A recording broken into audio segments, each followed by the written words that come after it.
Chapter 49:14. Luo Qizhong and the others instantly descended into chaos. They would be fools if they didn't dodge the lightning bolts descending from the sky one after another.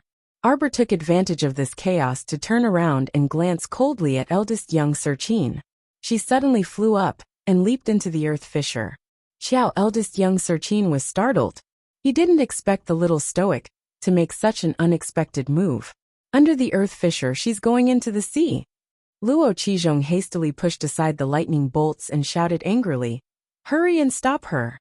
Get out of my way!" Young Sir Omega Kotoku kicked aside the people swarming to his side, and then leaped down into the earth fissure. This little lady was too infuriating. Her brain turned quickly, and her thoughts were nimble and ever-changing. She was abominably wicked. No wonder she repeatedly destroyed the island during the battle earlier, and created deep pits and fissures. As it turned out, she wanted to escape. She ran when she couldn't win, and even chose to escape into the sea if she was allowed to enter the sea. She would be like a fish in water. They probably wouldn't be able to catch up to her. Arbor jumped into the earth fissure. As she fell, she could faintly hear the sound of flowing water. Her judgment wasn't wrong. This place was indeed connected to an underground water vein. Very soon, she would be able to. When she heard the sound of the wind, Arbor looked up, and her expression changed slightly. She saw a black figure rushing toward her at extreme speed. "Go to hell, you damn swindler who just won't leave." Arbor shook out the last 3 god power beads from her storage talisman and tossed them all at him.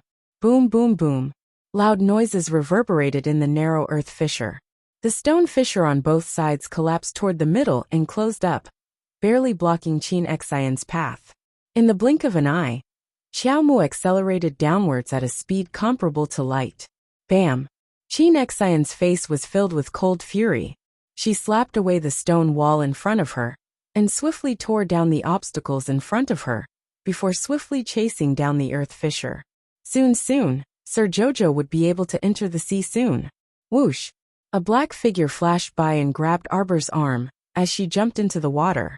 The little stoic only felt a burst of pain on her arm, and her entire body was pulled around by Sir Omega Kotoku, in an irresistible position. Boom! The passageway below was shaken by the second young master's palm strike, causing rocks to roll and collapse. Meeting his pair of eyes that were as black as a serene pool, and brimming with severity, Xiaomu tightly pursed her lips and glared angrily. "Get lost! Am I indulging you too much?" Omega Kotoku grabbed her arm and said angrily, "Aren't you worried that you'll get hurt if you act so recklessly?" "Who's fooling around? Your whole family is fooling around." Arbor angrily tried to pull his arm back. "It's none of your business whether I'm injured or not. Don't you think you've gone too far? What was this person trying to do by haunting them all the time? Back at the Royal Academy, your father didn't send people to kill me entirely, because I killed one of your doppelgangers. He wanted me dead. He wanted me dead more than once. It was because I hindered the heavenly fortune and blocked your path, right? Regardless of whether you believe it or not, I never thought of harming you from beginning to end." Qin Xian stared at her with her dark eyes and said each word clearly. "Jojo, why aren't you willing to believe me just this once?" "Believe you?" Arbor's watery eyes were filled with boundless fury. Chapter 49:15. "If I believe you, I'll die without a burial ground again?" She angrily flung her hand away. "Let go." Omega Kotoku naturally wouldn't let go of her. He took a step forward and tightly gripped her arm. "Jojo." Starlight seemed to scatter in that pair of pitch-black eyes. "Xiao Xiao." He called out to her in a low voice, as if he had called out to her in such a gentle manner many years ago. Aren't you just a little trash, a little slave?" Arbor's gaze contained a hint of provocation as he coldly looked at him. His lips curled up in a mocking smile. That pair of beautiful eyes was really too cold. It was so cold that Omega Kotoku couldn't help but shiver slightly, a hint of fear rising in his heart. No. She wasn't a little trash, nor a little slave. She was his Jojo. He had never thought of her this way in his heart. Never, not even once. This is Lotus Pond Island. Big Brother has already set up an inescapable net. You won't be able to escape. You guys are really capable. Arbor coldly laughed as he fiercely shook off his hand and glanced down. He saw that the passageway that led to the underground water had already been destroyed by Omega Kotoka's palm. It was temporarily impassable. I want to find a place to go into seclusion. All right, as long as you don't plan to escape and leave my side, you can do whatever you want. Omega Kotoka thought to himself. Young master. Young master. The collapsed rocks above were moved away by a group of people in a flurry. The fifth young master's slightly pale face appeared amidst the layers of light and shadow, and his fawn-like eyes stared unblinkingly at Xiao Mu. Arbor couldn't be bothered with anyone else, and directly jumped up. He heard Dugaling laugh as he said, Aya Jojo, are you hurt? Are you alright? Arbor's face was cold as ice. He didn't say a word as he turned around and walked a few steps. Just as old steward Luo was about to draw his saber, he was glared at by the second young master. Damn it! Were they going to let this troublemaker continue to stay on their ship? Old steward Luo put away his saber and glanced at Arbor. He quickly put on the smiling Methria face and asked, Second young master, do you have any orders? Omega Kotoku refused to speak to him at all. He ordered, take everyone back to the ship first. Duo Shanmei and the others also wanted to fight them to the end, but unfortunately, the other party had mobilized tens of thousands of harpies. When they saw the formation, they knew that they had no chance of winning and could only surrender. The disciples of the aristocratic families trembled as they were escorted onto the ship. They stood on the deck and looked at each other. They didn't even dare to breathe loudly. Let's go. A few low reprimands could be heard. The whip swung down heavily. Mu Jiating raised his hand to block it for Mu Wuzi, leaving a bloody mark on the back of his hand. Arbor was walking to the cabin door on the second floor. When he turned around and saw this scene, fury ignited in his eyes. Isn't it enough that you've captured them? Family head. When the Mu family disciples heard Arbor's voice, they hastily looked up. They saw their young family head leaning over the railing and looking at them. It turned out that their family head also couldn't escape. The hearts of the Mu family disciples sank slightly. Who told you to attack? Omega Kotoka still wanted to reconcile with the little stoic, so he naturally didn't want anyone to offend her. These insensible things just had to attack people from the Mu family of all people. Chapter 49:16. No matter how useless the Mu clan was, they couldn't do anything in front of the little girl. Only the little girl could do anything to them. No one else could. Under the second young master's sharp gaze, Dugaling blinked his eyes and flew forward with a smile on his face. With a smile, he stretched out his hand and slit the throat of the Heavenly Fate sect disciple, throwing him into the sea. The group of aristocratic children standing on the deck were all startled and subconsciously shrank a little towards the center. Attacking just like that was too scary. If he was so cold-blooded to his own people, then what about these disciples? In the eyes of the young master Omega Kotoku, killing them was no different from killing a chicken or a duck, right? Arbor turned and entered the room. She needed to go into seclusion right now. Eldest Qin was right. She had just finished refining the Pond Lotus Sage realm and had too much divine power in her body. She needed to digest and absorb it one by one. It was best not to be disturbed again. Arbor closed the cabin door and threw out a shielding array around herself before sinking into cultivation. After sorting out the divine power in her body, she slowly guided it into her Dantian's star field. Her star field still looked dim and dark. Clearly she still couldn't enter. Arbor knew that she couldn't be anxious. As long as her divine sense recovered a little every day, it would be better. 3 days later, boom. The sound of a kick came from the cabin door. Arbor had already retracted all the divine power back into her body. Her cultivation had also steadily increased to the beginning of the 7th level of God tier. At this moment, when he heard the sound of kicking outside the cabin door, he only moved his eyebrows slightly and slowly opened his eyes. 7th brother, what do you want now? 5th young master's gentle and somewhat distant voice came from outside the door. Ah, so it's 5th brother. What? I'm looking for trouble with that woman. Do you think you can stop me? I just want to remind you. Big brother already said not to disturb Miss Chiao for the next few days. Qin Chang's handsome face twisted slightly. Then he said with a smile that wasn't a smile, "What? You want to use Big Brother to pressure me again? If you continue to be so reckless, I can only report to Big Brother." Ha! Qin Chong pointed at the cold-faced fifth young master, kicked the cabin door hard and shouted, "I'm just passing by." They always use Big Brother and Second Brother to pressure him. How could a trifling good-for-nothing actually have a higher status than him? Seventh young master Qin in the clan. Big Brother actually trusted him more than himself. How hateful. He would let this brat be proud for 2 more days. He remembered that Big Brother and Second Brother would be making a trip to the Forgotten River clan in 2 days. At that time Humph, the fifth young master, looked back at the seventh young master worriedly and frowned slightly. Should he inform Big Brother about this matter? She felt that seventh brother was looking for trouble again. The cabin door was suddenly pulled open. Hearing the sound of the door opening, fifth young master hurriedly turned around and happened to meet the young lady's cold eyes. "Chow chow chow." The fifth young master stammered. Are you hungry?" According to his understanding of the little girl over the past few days, the reason why she was willing to go out was to eat. Arbor cast him a glance, and originally didn't want to give him a good look.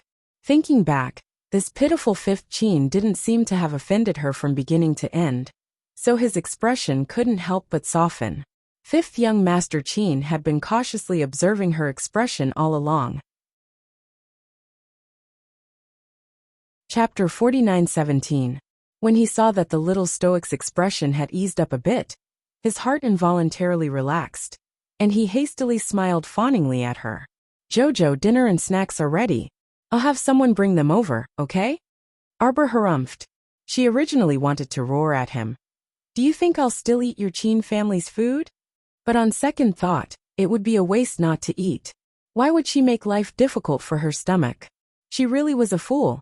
Hence, she nodded her small head reluctantly and said with a cold expression, "Quickly bring it over." The fifth young master swiftly turned around to instruct the servants, not feeling that there was a problem at all. Little fifth Qin was already used to the little lady's emperor-like tone when she gave orders. As long as the little lady gave an order, he would do it. The little stoic was sitting in the cabin, flipping through a thin book of plants, when she heard a light sound coming from the door. The fifth young master ordered several servants to bring in a sumptuous dinner. Afterward, eldest young master Qin also followed in with a grin, still wearing a familiar expression as he greeted Sir Jojo. "Jojo, did your advancement go smoothly?" Arbor rolled her eyes at him. "Don't you know how to see for yourself if you have eyes?" Eldest young master sat down in front of her with a grin and muttered to himself, "It looks like it went very smoothly."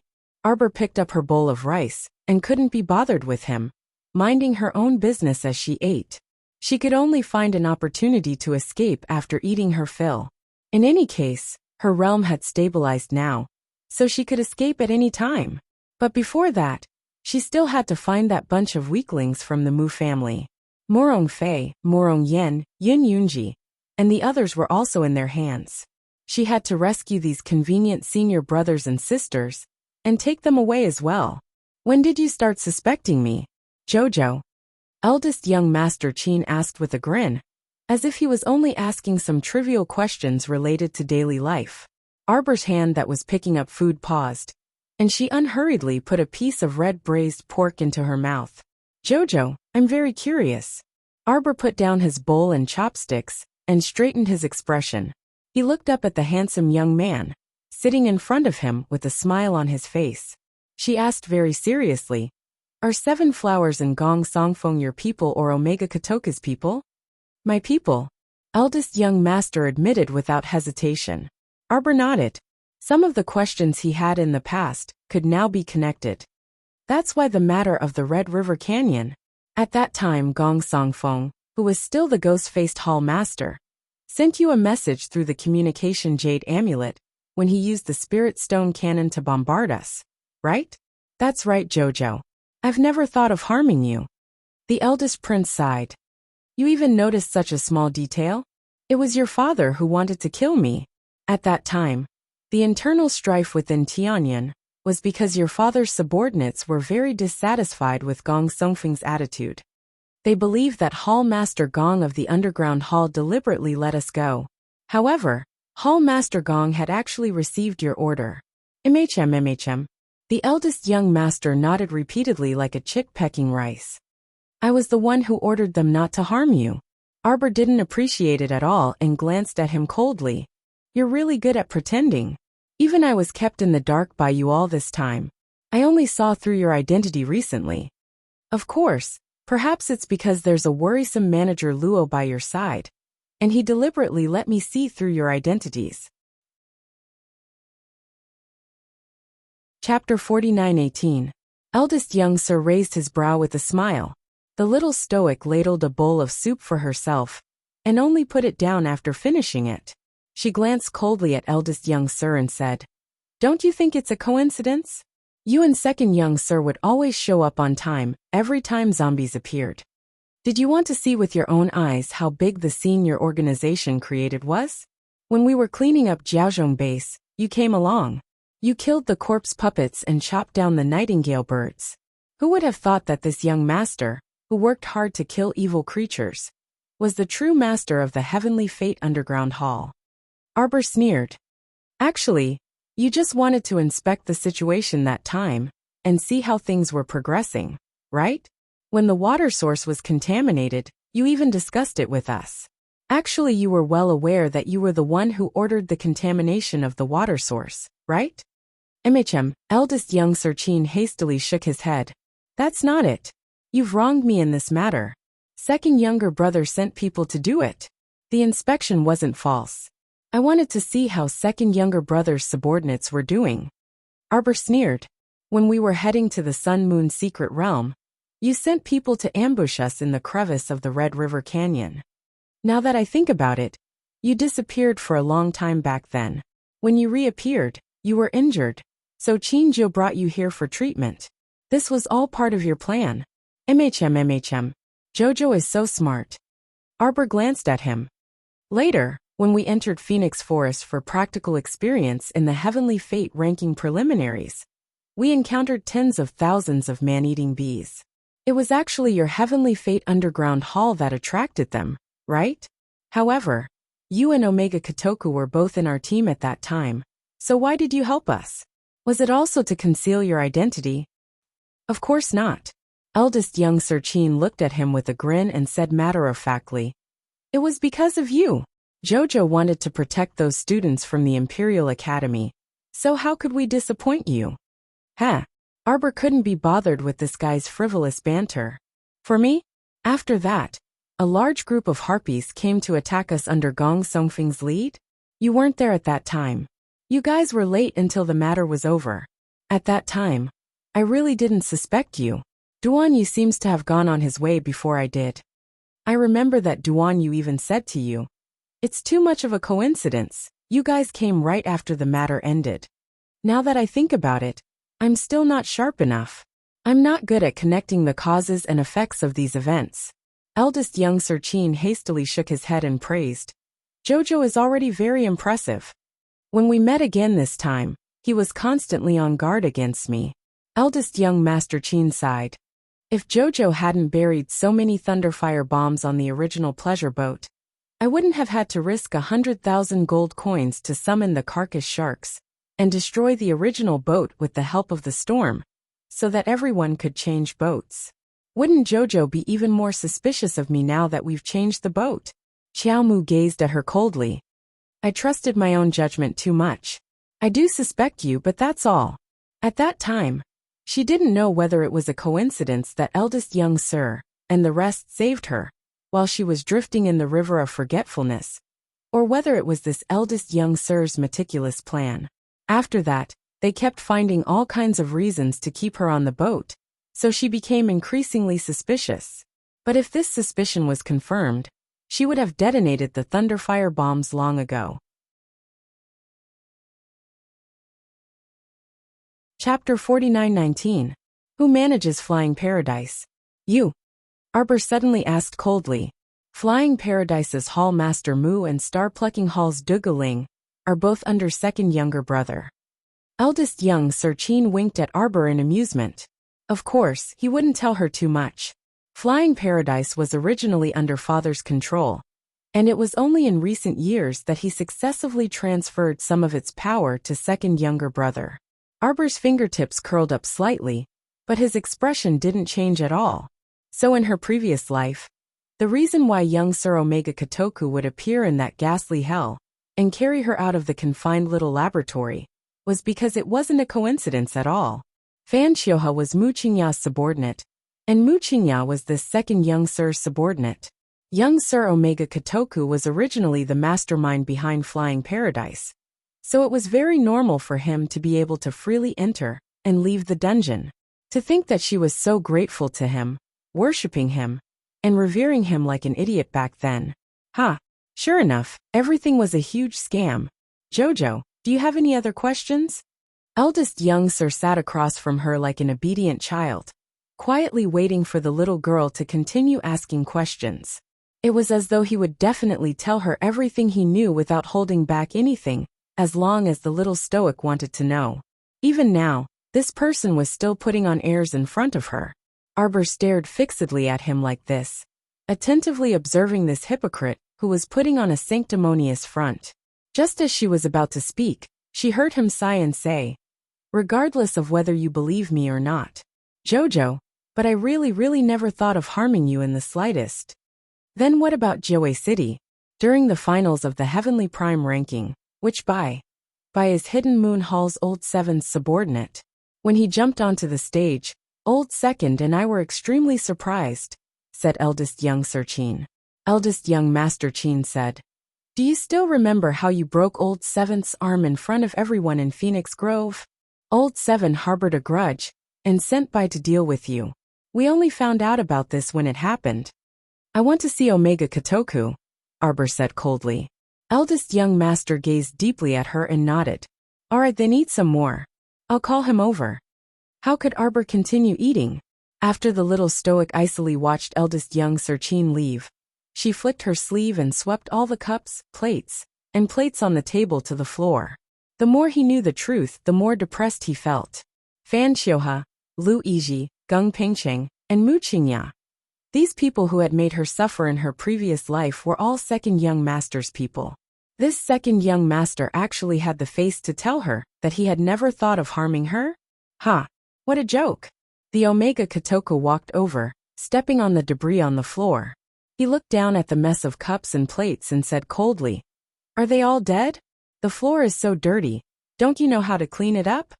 The two maidservants guarding outside the door crawled in, trembling, and quickly cleaned up the messy floor. "Don't you have anything to say to me? What do you want to know?" "As long as you ask, I'll tell you." Second young master gazed at her darkly. "You said that you had never thought of harming me, but in reality, you've caused me so much pain." Arbor abruptly stood up, her severe eyes coldly watching Omega Kotoku. "You have memories of your previous life, right?" Second young master's breathing tightened. "I don't know why you have this memory, but I advise you to quickly forget it." Chapter 49:20. Don't have any illusions about me. Arbor gazed at him coldly and enunciated each word clearly. "We've long been finished." "Xiao Qiao. Don't call me that." Arbor shouted at him sternly. He hid one hand behind his back and stealthily condensed water into ice, forming a sharp icicle. "Your hypocritical appearance is truly disgusting to the extreme." Arbor revealed a mocking smile at him. "When you had that bitch Lu Yiji lead people to attack my holy water sect, did you ever think that your words wouldn't harm me in the slightest? Your so-called not harm me in the slightest is treating me like this.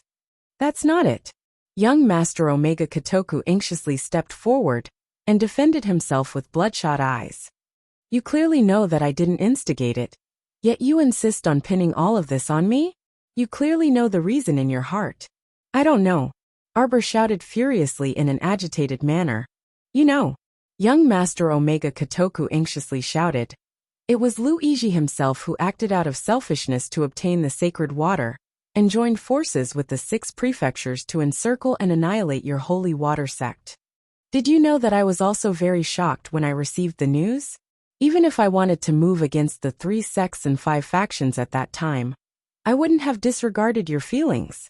The second young master grabbed her wrist and forcefully shook her hand. "Otherwise, Why do you think I didn't interfere when that fellow Emolien wantonly encircled and captured the Shention Prefecture's people on Sikong planet? Because this Luigi was dishonest. He slaughtered the holy water sect out of selfishness. He deserved to die. At that time, the second young master hid in the shadows and coldly watched as this Mr. Lu was chased and beaten like a dog by Emolien. He also watched as he was ultimately refined into a mechanical puppet by Emolien. It was a tragic sight beyond compare. That was all because Luigi, brought it upon himself. Did he think that he wouldn't be subject to military orders because he was overseas? Did he think that he could disobey orders and do whatever he wanted because he went to the lower star domain? Facts had proven that those who did not obey the organization would sooner or later be killed by their enemies outside the organization. At that time, Omega Kotoka's forces in the lower star domain had also suffered a great blow because of Luigi. If it weren't for the Rakshasa Ghost sect, he might have even lacked manpower to handle matters. Shut up. Arbor shook off his hand and took a step back. He grabbed the small round table behind him with his right hand and tried to calm himself down. With Luigi's status, he couldn't have come into contact with me at that time. Luigi only interacted with my foster father in the lower star domain because he coveted the pills my foster father gave him. Luigi wants the sacred water. Even if he obtains it, given his selfishness, it's impossible for him to tell me. The person he sent was one of my foster father's men. That's why you picked up an iron plate from the Qin estate. No matter what you say, you can't deny one fact. Luigi is your man. It's you. It's always been you. You made me suffer so much.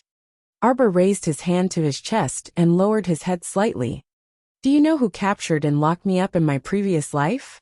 Who ordered them to study my inner world and my dantian? It's you. It's your subordinate Muqingya and your subordinate Fan Xiuha. It's you, it's all you. Xiao Qiao.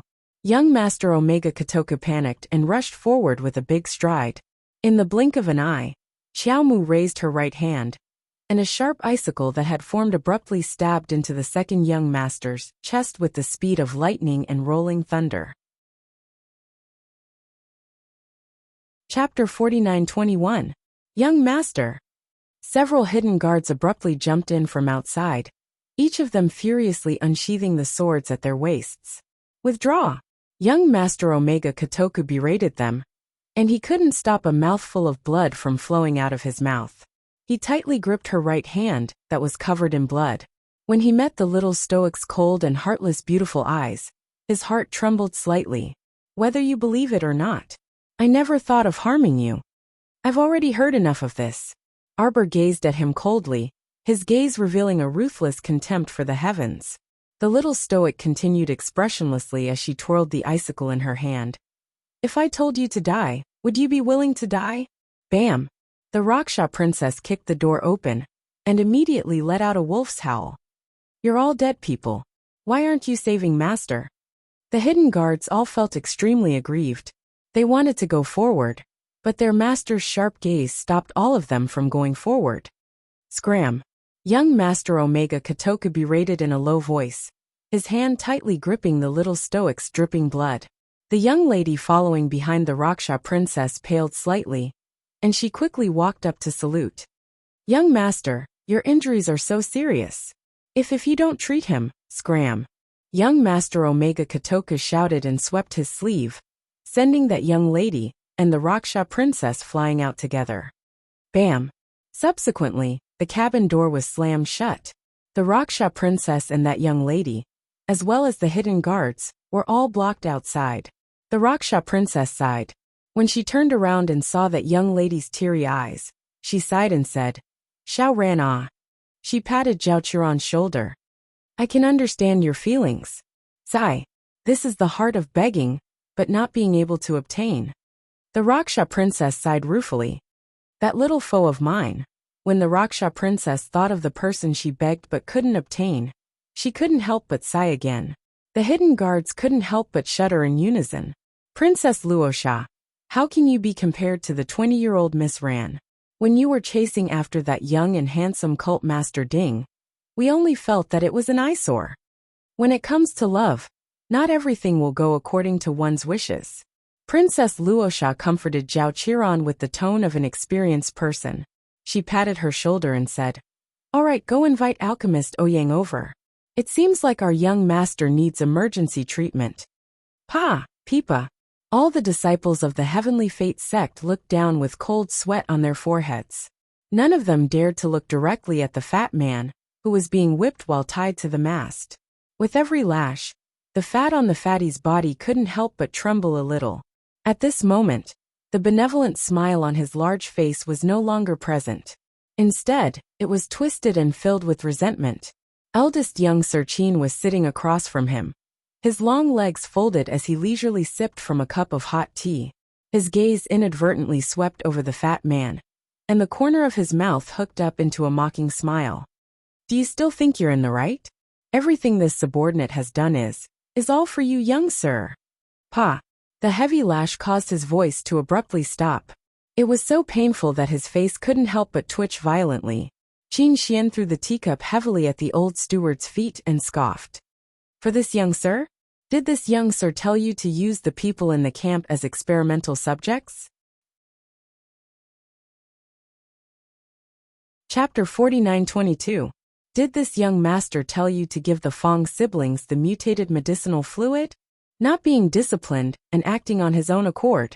He must have done this under his father Qin Hong's orders. The little stoic's guess was correct. Luo Qizhong did it on purpose. He purposely experimented in the camp and left behind clues that others could see through. He purposely exposed his and second brother's true identities in front of the little stoic. This person was disloyal to him, so it looked like he couldn't be left alive. Old steward Luo shuddered, sensing that the eldest young master wanted to kill him. He hastily cried out, eldest young master, this subordinate didn't betray you. This subordinate truly did this for you, young master. Young master, didn't you notice? You and second young master have repeatedly made exceptions for this stoic. If this continues, this stoic will definitely spoil my heavenly fortune. Besides, she formed the allied army of the 3 provinces to deal with us. How can this subordinate tolerate this kind of person continuing to exist? He could only hate that the Fong siblings were truly useless. None of them could deal with the stoic. On the night that the Fong family's little brother mutated, you were the one who hid outside Xiao Qiao's tent and ambushed her with poison. Eldest young Master Qin asked faintly as he looked at him icily. Luo Qizhong stiffened his neck and nodded stiffly. Precisely. He hated that stoic. She was so guarded and didn't follow the rules at all. If she had discovered the cup was poisoned that night and chased after him, he would have had a way to secretly deal with this damn girl. Unfortunately, she hid in the camp and used formations and concealed weapons to deal with him. As a result, she alarmed the 2 young masters. You poisoned her? Eldest young Master Qin sneered. Don't you know that she's a great pill alchemist? This was a little oddball who could challenge those above her level and kill a god-rank pill alchemist. The ignorant are fearless, and the ignorant are ill-informed. The eldest young master glanced coldly at Luo Qizhong. A hidden guard immediately leaped forward and raised his hand to slit old steward Luo's neck. Stop! A shout cut through the air. An air transportation spirit tools cabin opened, and the Qin estate's patriarch, Qin Hong, led several dozen subordinates and jumped down from the cabin and landed on the ship's deck. Qin Xian, you're really becoming more and more outrageous, Qin coldly reprimanded. For that woman, you actually dared to kill your old steward who had followed you for more than 10 years. Eldest young Sir Qin gazed coldly at his father. Since father has taken a liking to this person, then bring him back. There's no need for him to continue to be a spy by my side and ruin the relationship between you and me. I don't need anyone who isn't loyal to me. Eldest young master. Disappointment appeared on Luo Qizhong's chubby face. The eldest young master was still too soft-hearted and too lenient towards that damn little stoic. No wonder the patriarch was extremely vigilant towards that stoic face, and secretly ordered him to find an opportunity to kill that stoic face. Now, it seemed that this stoic face's influence on the 2 young masters was too great, and the family head couldn't afford to be vigilant. Qin Hong stared at Qin Xian for a long time, his eyes flashing slightly.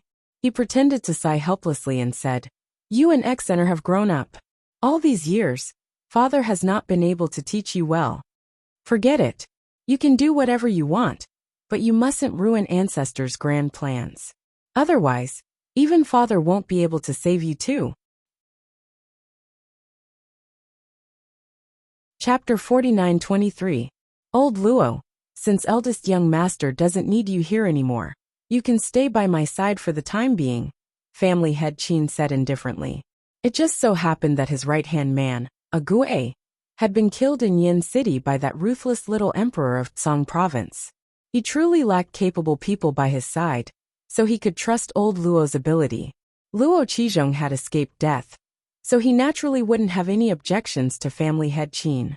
After he was untied, he hastily knelt down and kowtowed to eldest young master before silently retreating to stand behind family head Qin. He lowered his head and looked submissive. Qin Xian didn't say anything, but his gaze swept coldly over Luo Qizhong. Eldest young master was helpless when his father insisted on protecting steward Luo. At present, it wasn't to the extent of falling out with his father over such a trivial matter. Where's Exeter? Qin Hung looked around and asked with a smile. I heard that you captured many elite disciples from various patrician families this time. Well done. Qin Xian stood with his hands behind his back and glanced at the unmoving eldest young master Qin. Father will go with you to Wangchuan clan's territory on this trip. Eldest young master Qin glanced at him indifferently. Father can resolve the matter of Wangchuan however you want. But please don't interfere with my matters in the future. Hearing his eldest son's insinuations, Qin Hong's eyes flared with anger, and he suddenly raised his voice. Speak clearly. For example, sending people to deal with facial paralysis by every possible means. You've assassinated and poisoned them. Father, please stop. Qin Hong flew into a rage and pointed at his son. That's right. It was father who ordered steward Luo to eliminate that Qiao woman. Her existence will only cause you brothers' minds to wander. This woman can't accomplish anything but spoils everything. She absolutely can't be left alive. Qin Xian sneered. Then why don't you try, father? Will the people you sent die first? Or will father be the unlucky one? Qin Xian was so angry that his face flushed red. He pointed at his eldest son, and couldn't say a word for a while.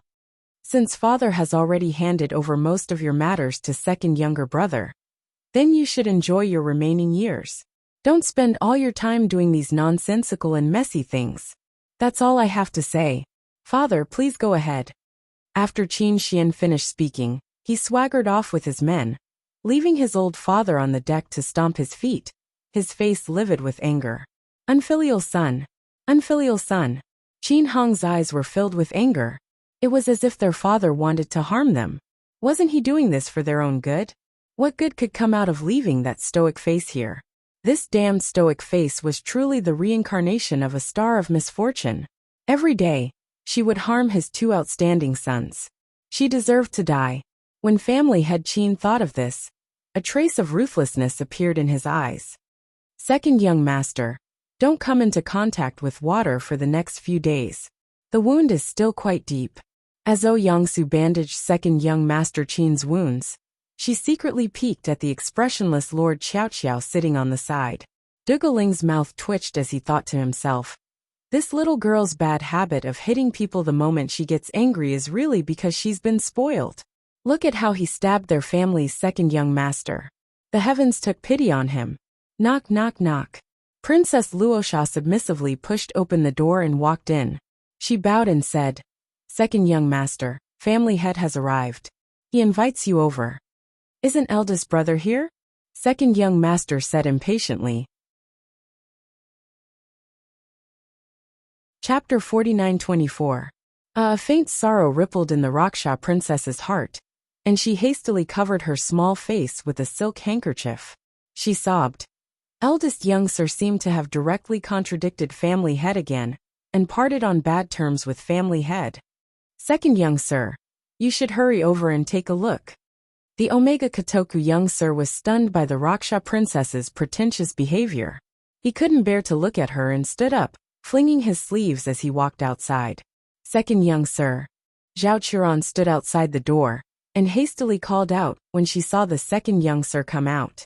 Her beautiful eyes contained some worry as she looked at the second young sir's clothes. The second young sir had changed his clothes, but the way the blood vessels were surging just now, it was evident that his injuries weren't light. You're not allowed to mention this young sir's injuries to outsiders. Yes. Everyone in the room nodded in agreement. The Raksha princess also cupped her hands in salute.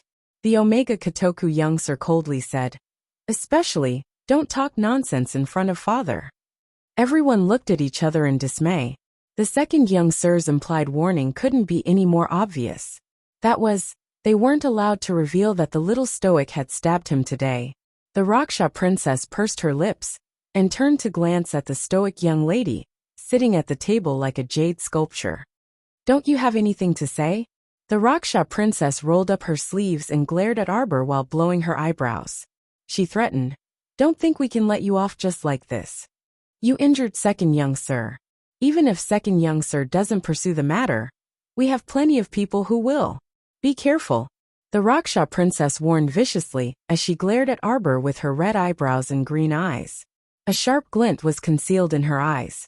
Arbor glanced at this woman with exquisite makeup that exposed half of her fragrant shoulders. He only felt that her revealing clothes could only be described as coquettish. When she stared at Jojo, it made Jojo feel very uncomfortable. Also, the name Raksha princess sounded especially familiar, but he just couldn't recall where he had seen it before. "What are you doing?" Looking at her expressionless face, the Raksha princess couldn't help but be infuriated. "Are you trying to say that you don't remember me? When we were in the Mystic Beast Forest, I didn't provoke you at all. But in order to save Sikong Fuling, that slut, you ruthlessly beat me up. Yes, I did capture you for revenge, but that was because you made the first move." "What Mystic Beast Forest?" Xiao Mu's pitch-black eyes contained a cold lightning glint as she stared deeply at her. "Speak clearly." Ding Yun said that he had met her in the Mystic Beast Forest. Sikong Fuling also said that she would meet her in the Mystic Beast Forest. Now this Raksha princess actually said that she had saved Sikong Fuling in the Mystic Beast Forest? What the hell was this? "Stop pretending. You were blind at the time, but at least your brain was still working, and your memory was still there, right?" Arbor expressionlessly looked at the Raksha princess, who was spouting nonsense in front of him. Suddenly, he swung his hand and heavily slapped the Raksha princess's face. This slap sent this old woman flying. She crashed into the opposite cabinet with a loud crash and fell to the ground with a flop. Duga Ling, who had been watching the show from the side, couldn't help but twitch his mouth when he saw this scene. He was just about to remind the Raksha princess that this fierce lady's temper wasn't very good. She was like a firecracker that could explode at any time. You need to be careful with your words. Who knew? Chapter 49-25. She hadn't even spoken 3 sentences yet. "I remember now." Arbor's eyes were like cold lightning as he faintly watched the Raksha princess, who was rolling on the ground and vomiting half a mouthful of blood. Before the Raksha princess could finish muttering fuck in her mind, she met the little stoic's chilly eyes brimming with boundless killing intent. Her entire body abruptly turned cold, and she couldn't resist shuddering. This fellow recalled how she captured her in the Mystic Beast Forest and wanted to kill her. But didn't her Ding Lang run over at that time? In order to save this fierce miss, he even beat and scolded her as if his heart had been gouged out. Ouyang Su hastily stood up with his medicine chest, straightened out his clothes, and retreated to Duga Ling's side. This alchemist Ouyang hugged his medicine chest and looked at the fierce miss with a murderous expression, then at the Raksha princess sprawled on the ground with blood dripping from the corner of her mouth. He was conflicted on whether he should treat his colleague. First, the Raksha princess looked a bit wretched right now, so it was very difficult for him to pretend not to see her. Arbor pulled out a jade green vine whip and coldly gazed at the Raksha princess. "You're that sister of Coitus Sex Granny, which on Sikong planet who has the same hobby. The sect master of Raksha Ghost sect who likes to search for men everywhere and use them as vessels to suck their essence and mystic energy." Duga Ling's mouth twitched. He looked at the Raksha princess's dumbfounded expression and felt that this matter should be rather hilarious. The matter the little stoic remembered definitely wasn't the same as the mystic beast forest matter the Raksha princess was talking about. It's not. The Raksha princess looked at Arbor in bewilderment. I'm not talking to you. Why are you talking about Coitus sect? Who's sisters with that old hag from Coitus sect? The Raksha princess couldn't help but panic. What kind of freaking sisterly relationship could she have with that ugly old hag from Coitus sect? Not only was this stoic face blind, she was also an idiot. Why was she spouting nonsense here? She really wanted to slap this stoic face to death. I'm talking to you about the mystic beast forest matter right now. The Raksha princess raised her voice an octave as she shouted harshly. Arbor couldn't be bothered with the Raksha princess and continued. No wonder I felt that your name was so familiar. So it's you. Balon City, you sent people to capture Jojo's lotus. Do you still want to force her to marry you? The Raksha princess stared at the young crown princess in confusion. What the hell? Who wants to marry Jojo's lotus? The Raksha princess knew that she had walked through thousands of bushes, without a single leaf touching her body. But at least she was a person with moral integrity. She wouldn't do anything like forcing someone to marry her. When the little stoic said this, her expression didn't change at all.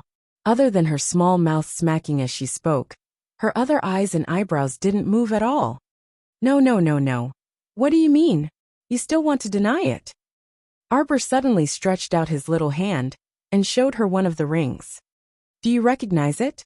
Defensive Thunder Barrier. Princess Luasha's broken string was reconnected. You remember now, don't you? Arbor looked at her expressionlessly with a cold face. The Raksha princess almost vomited blood in anger. I say, can you not talk to yourself like that? I'm talking to you about the mystic beast forest matter. So why are you freaking talking to me about Balon City?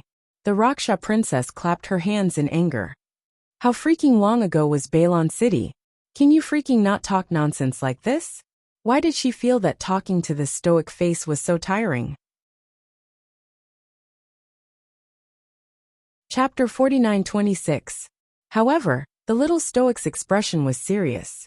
How long has it been since this matter was exposed? You sensual old thing. You want to forcefully seize Jojo's lotus to use as a vessel. Go to hell. The green vine in the little fellow's hand faintly emitted a flickering light. The Raksha princess felt like she was going to explode from anger. What was wrong with this guy? Could he still speak properly with her? It turns out that the idiot I sent to Balon City that time was killed by you. You freaking originally, she simply wasn't aware of this matter. When she lost a top-notch spiritual weapon like the defensive Thunder Barrier, she was so angry that her chest felt stifled, and she couldn't eat. Later, she sent the Snake Beauty, that unreliable fellow, to Balon City to search for the spiritual weapon. But she never said anything after that. She didn't expect it. She really didn't expect it. She didn't expect this spiritual weapon to be taken away by this bandit lady in front of her. And now, she actually wanted to settle accounts with her because of this Balon City lousy matter? If she could curse at this moment, the Raksha princess could curse all 18 generations of Jojo's ancestors as retarded fools. How did they give birth to such an oddball? Without another word, Arbor swung his vine whip at her face. Dugaling speechlessly shifted his position. Jojo, I feel that the Raksha princess doesn't want to talk to you about this matter. Can't you just let her finish her sentence? As a spectator, he felt anxious for the Raksha princess. She clearly didn't want to talk to the stoic about Balon City's matter. But she ended up being scolded by the stoic, and inexplicably fell into a ditch. The Raksha princess rolled back and forth on the ground, dodging Arbor's fierce vine whip attacks. At this moment, she didn't know whether she should say 10,000 fuck, as in her mind, what are you doing? An angry shout came from outside the door. The Raksha princess was disheveled and filthy, and her hair was disheveled as she scrambled towards the person outside the door. Family head, save me. Seeing her sorry figure, Qin Hong couldn't help but be infuriated, and he kicked her out. Useless thing. You were actually beaten to this state by a criminal? His sharp old eyes stared at Dugu Ling, who was leisurely leaning on the side with his arms crossed. He scolded angrily. Hall Master Dugu, what is the meaning of this? If a criminal refuses to be disciplined, Doesn't your star-plucking hall know how to tie him up and put special shackles on him? Dugaling smiled and said, Family head. Second young master didn't give the order, and Ling doesn't dare to go against master's wishes. Bastard! Qin Hong roared with a cold face.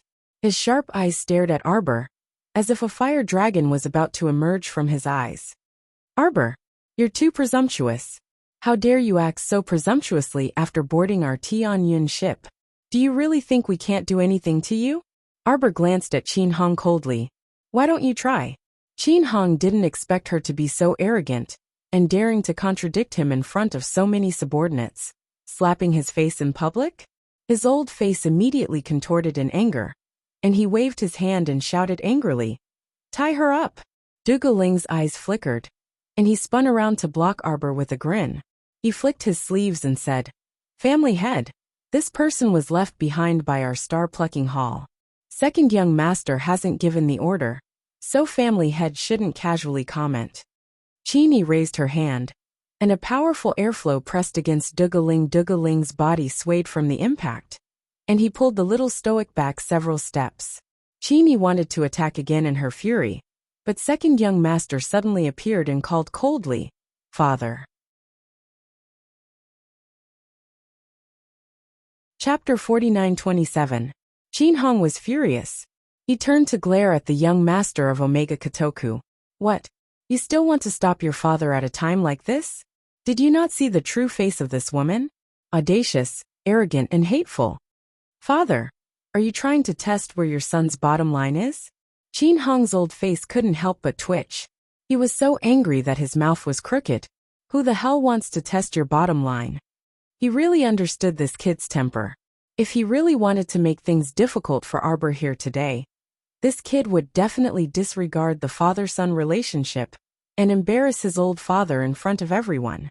If he couldn't even get out of this embarrassing situation, it would be even more unsightly. 1, 2, 3. All of them were unfilial sons. Qin Hong tried hard to suppress his bellyful of anger. Fine. Xaner, you've grown up. You won't listen to your father anymore. But one day, you'll understand that everything your father does is for your own good. Qin Xian coldly glanced at her father and watched him leave in a huff. Only then did she turn to look at the expressionless Sir Jojo. In the end, she didn't say a word and let people to carry the bruised and swollen Princess Luosha out. Sir Jojo angrily slammed a table and scolded. Preposterous. She wanted to teach the Princess Luosha a lesson, but so many people inexplicably rushed in. That old man Qin Hong treated her with disdain. She didn't know what was wrong with that old thing. Father. Duke Ziqin Qigong closed the door and quietly walked in. He respectfully bowed to Qin Hong. What do you think about the facial paralysis? Qin Chong lowered his head slightly and rolled his eyes. I think the crown princess can't be left alive. But big brother and second brother seem to. These two good-for-nothings. Qin Hong scolded angrily and said coldly, Tomorrow, I will transfer the two of them away. You know what to do. Qin Chang's eyes flashed with a hint of smugness, but he didn't show it on his face. He raised his head to look at family head Qin, his eyes carrying traces of hesitation. What other difficulties do you have? Wouldn't that be too obvious? Qin Chong put on a fearful expression. If big brother and second brother come back and find out about this, then What are you afraid of? Family head Qin shouted coldly. You're their younger brother. Could it be that those two unfilial sons would dare to make an example out of you? Qin Chong curled his lips and thought disdainfully in his heart. That's not necessarily true. Do you think they are good people? Tomorrow, I will bring them to the Forgotten River clan to meet that young and talented clan head Ding. Clan head Qin sneered and said, Make good use of this opportunity. As long as you can get rid of this facial paralysis for our Tianyun, we'll give you a special merit. But family head Qin said impatiently, What other concerns do you have? Tell me everything. You can't achieve great things if you're too wishy-washy. This child old seventh was far from being as bold and decisive as old first and second. Why don't father send Dugaling and the others away as well? Family head Qin hurriedly shook his head. That would be too obvious. No way. It's just Dugaling. Can't you deal with him? Qin Chong couldn't help but laugh bitterly. Father, Dugaling has already reached the peak of the venerated immortal realm. I have no chance of winning against him. Family head Qin cursed inwardly for being useless and said coldly, Enough. Chapter 49-28. Father will think of a way to transfer him away as well. In short, we can only succeed in this matter. Failure is not an option. Yes, Qin Chong lowered his head, a smug glint flashing through his eyes. This damned stoic face, I'll teach you a lesson this time. Father, you're not plotting something against Xiaoqiao, are you? After hearing family head Qin's words, the second young master stared coldly at Qin Hong, not giving his father any face at all. Qin Shui was fuming with rage. She gritted her teeth and said, Why must I do this? I have plenty of ways to deal with that stoic face. Why must I do it so obviously in front of you? Qin Xian glanced at her father in confusion, thinking that her father's words made sense. Qin Hong eased his breath and continued persuading. I'm bringing you along this time mainly to meet that family head Ding. After all, he just took over the entire Wangchuan clan, and has many troubles. Since we've already discussed cooperation, shouldn't we go and express our sincerity this way? We can also strengthen our alliance. Since father is so sincere, Qin Xian nodded and said, All right then, I'll go with father and let eldest brother stay here. Qin Hong felt a breath stuck in his throat, unable to move up or down. This was his good son, guarded against like guarding against a thief. Eldest young Master Qin didn't say anything. He waved the folding fan in his hand and revealed a faint carefree smile. All right. Qin Shui's face twitched with a fake smile. Then we'll leave in the afternoon. Young Master Omega Kotoka didn't have any objections. Indeed, he really wanted to go to the Wangchuan clan to see that vicious and merciless young Master Ding. After all, some cooperation matters were better discussed face to face. On the other side, Qin Chong looked at his father in bewilderment. What did his unreliable father mean by giving him a look that said, Do as you see fit, before he left? Didn't they agree to transfer eldest brother and second brother away? What was going on now? He transferred second brother and Dugaling away, and left eldest brother behind. Did he want him to court his own death or court his own death? Was there anyone who did things like that? They agreed to lure the tiger away from the mountain, but in the end, they lured a tiger away. The afternoon sun was just right. Eldest young master yawned and muttered, I'm going to take a nap on the deck. Little 5. Eldest brother. Fifth young master Qin hastily walked to his side, looking like he was all ears. Pay attention to the little stoic situation. Okay, big brother. Seventh young master Qin gnashed his teeth in anger. Boss clearly doesn't trust me. His old father was really unreliable.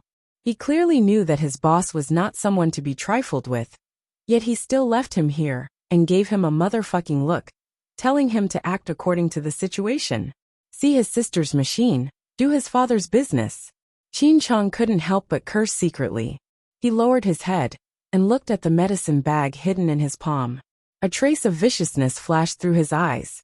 A moment later, he sneaked to the outside of the little stoic's cabin, and hung upside down by the window. He took out a tiny bamboo tube from his sleeve. Before he could even blow a mouthful of poisonous smoke into his mouth, he felt a heavy hammer smashing into his face, landing heavily on the bridge of his nose. He could even hear his nose break with a crack, and his entire body slid down from the window, landing in the sea with a splash. Eldest young Master Qin had ordered people to bring over a brocade couch, and he was currently lying leisurely on the deck. Chapter 49-29. Suddenly, he heard the sound of water splashing. Startled, he hurriedly sat up and asked, What happened? Several boatmen hastily dashed to the railing, and looked down before exclaiming with an odd expression, Seventh young master! Seventh young master fell into the water. Quickly bring a net over, and pull seventh young master up. Seventh young Master Qin naturally didn't need something as embarrassing as a net. He took a deep breath, and jumped out of the water with a splash, landing lightly on the ship's railing, and landing with a leap. Eldest young Master Qin leisurely turned to glance at him, and feigned confusion as he asked, The weather is so cold. Seventh brother, why did you go into the water? Qin Chang knew that he had been tricked by that stoic face again. With a dark face, he clutched his half-broken nose and ran back to his cabin while groaning. Eldest young master Qin chuckled and shook his head. Young master, young master, young master. Ling Ge hastily ran over while holding a light purple crystal ball in both hands. The spirit testing ball reacted again. There's a ship following us 70 nautical miles away, and it looks like the target is here. This ship has been following us since yesterday. It looks like the target is indeed our ship. The fatty brandished his purple gold hammer and harumphed. Young master, how about we let this fatty go meet them first? Eldest young master Qin stared intently at that crystal ball before his gaze landed on that ship. The scene was somewhat indistinct, and he could only vaguely make out several slender and elegant figures standing at the ship's bow. Eldest young master Qin stared intently for a good while before his lips curled into a smile. They came rather quickly. Young master, could it be that you know who they are? Ling Ge asked curiously. Fatty. Present. Come with this young master to meet them. A faint light flashed through the corners of eldest young master Qin's eyes, and he turned to instruct fifth young master Qin. Xiao, order people to speed up and change the course. Go to the nearby Great Jubilee City and wait for us. No, we're not returning to the headquarters, Ling Ge called out. Fifth young master Qin didn't say anything else and nodded. Got it, big brother. Be careful. Don't worry, I'll be back soon. Eldest young Sir Qin nodded with a grin. With a leap, he led Fatty and the others towards the pursuing ship at top speed. Ling Ge asked blankly, Young master, does eldest young master know the people on that ship? You know him too. The zither cultivator frowned and said in a low voice. I know him too. Ling Ge looked curious as she scratched her ears and cheeks and asked, Young master, I am very stupid. I didn't manage to guess who it was. Song Prefecture's monarch is here. Arbor was fiddling with a mechanical arm, its small hand supporting its chin, occasionally glancing at the window. Why couldn't he be sent flying with a single punch? It was so boring. She had punched him. Logically speaking, shouldn't he have fought back after all the setbacks? She had already prepared all kinds of poisons, and was just waiting for someone to come in. Arbor touched the basin of powder on the table. She had placed the powdery items in the same basin, but they were clearly separated. There were 5 colors inside, and each color of powder stayed in its own territory obediently, not mixing with the powders of other colors. The 5 colors bloomed perfectly. What a pity, the little fellow muttered quietly. Chapter 49:30. She had researched and developed her 5 young intense poison for so long, but she still hadn't found a suitable person to use it on. It had to be a cultivator with a strong body. Otherwise, ordinary small cultivators in the profound realm and spirit realm would probably die if they inhaled just a little bit of the poison powder. What was the point of a trial then? Why didn't that brain-damaged 7th young master Qin come? That blow just now had at most broken his nose. With his personality, shouldn't he have quickly jumped out to retaliate against Sir Jojo? Why was there no sound? Outrageous, you can't even persevere in a fight. It'll be hard for you to achieve anything great in this lifetime. Bam! After a huge quake, Arbor's cabin door suddenly collapsed from the outside to the inside, smashing heavily onto the ground. 7th young master Qin, who had entered against the light, had a wicked smile on his face. He looked at her smugly and said, Now no one can save you? If you kneel down and beg for this young master's forgiveness. Arbor's eyes brightened, and she picked up the basin on the table without a second word. With a splash, she scattered half of the basin's powder onto 7th young master Qin. Midway, she thought that this half basin's powder might be too effective. This 7th young master Qin might die in less than 3 seconds after being covered in this powder. Forget it, hurry up and catch some more. The little girl hastily hopped over and pressed the basin on the table with both hands. She flew over and repeatedly swept her sleeves, collecting more than half of the obedient powder. Even so, the dumbfounded 7th young master Qin was still splashed in the face by the 5-colored powder. He raised his hand to wipe his face and roared at Arbor in exasperation.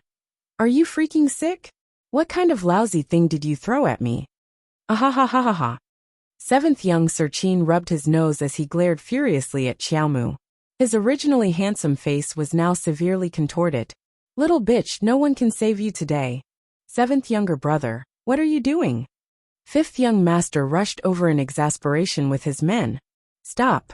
Seventh young master Qin humphed coldly and turned to sweep a disdainful glance at the fifth young master. Now that eldest brother and second brother aren't here, do you think you alone can stop this young master? A piece of trash like you dares to clamor in front of this young master. I really don't know where you got the guts. Qin Chong turned around and sneered at Arbor. Are you scared now? Arbor was stunned for a moment before he received an important message. Kodo and Omega Kotoku were not on the ship. That's really great. Men, tie her up with the spirit binding rope. This young master is going to properly teach this bitch a lesson today. Seventh young master Qin extended 4 fingers forward with a sinister smile on his face.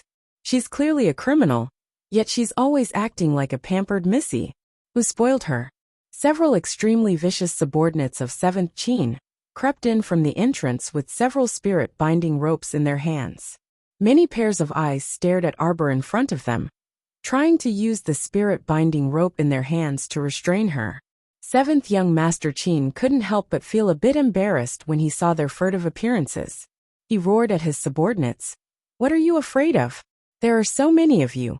Yet you're worried you can't deal with a small spiritual realm? Hurry up and go. He strode forward and was just about to punch Arbor's head with his fist when someone forcefully grabbed his arm midway.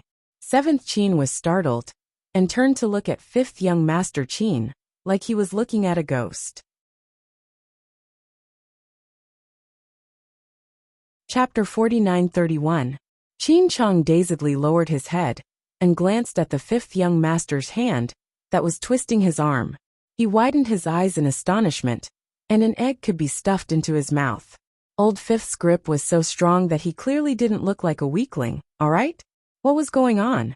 Since when did Old Fifth's hands that played the zither and plum blossom change so much?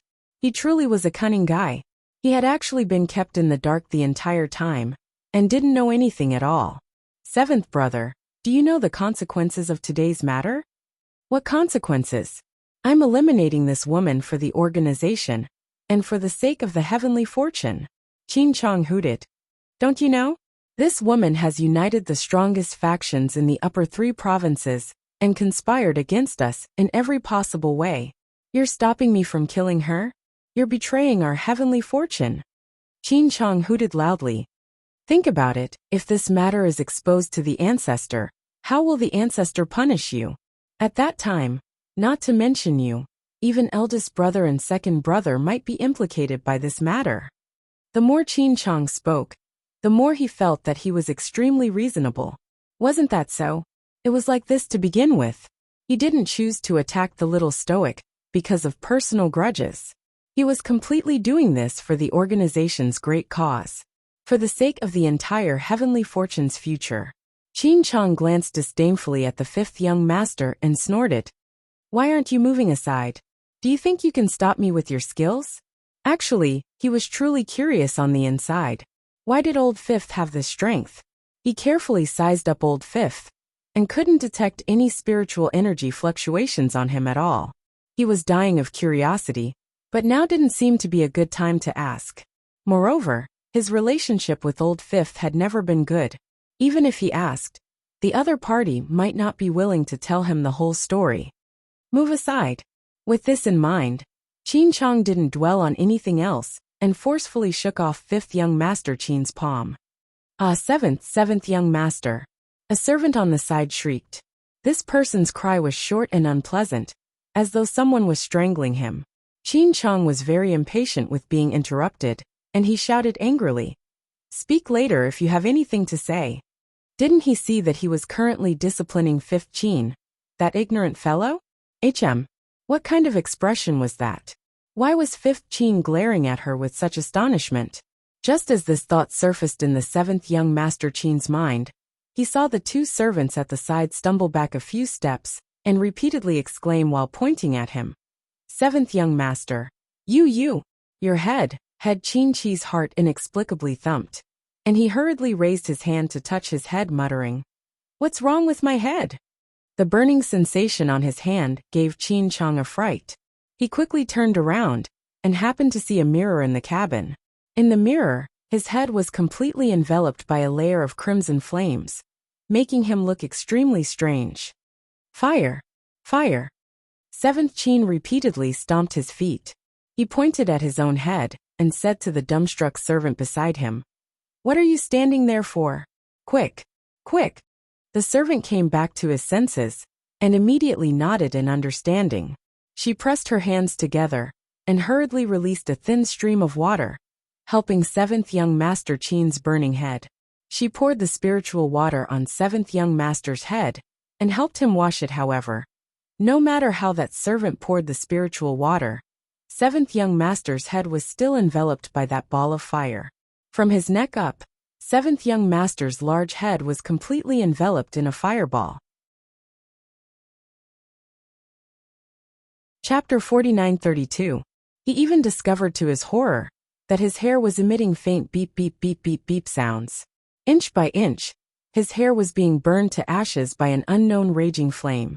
Fire, fire, fire. Da-da? Can't. The servant staggered in fright and fell to the ground, his entire body trembling uncontrollably. His teeth chattered, and he even stuttered a bit when speaking. "Old fifth. Save me." Seventh young Master was truly panicking this time.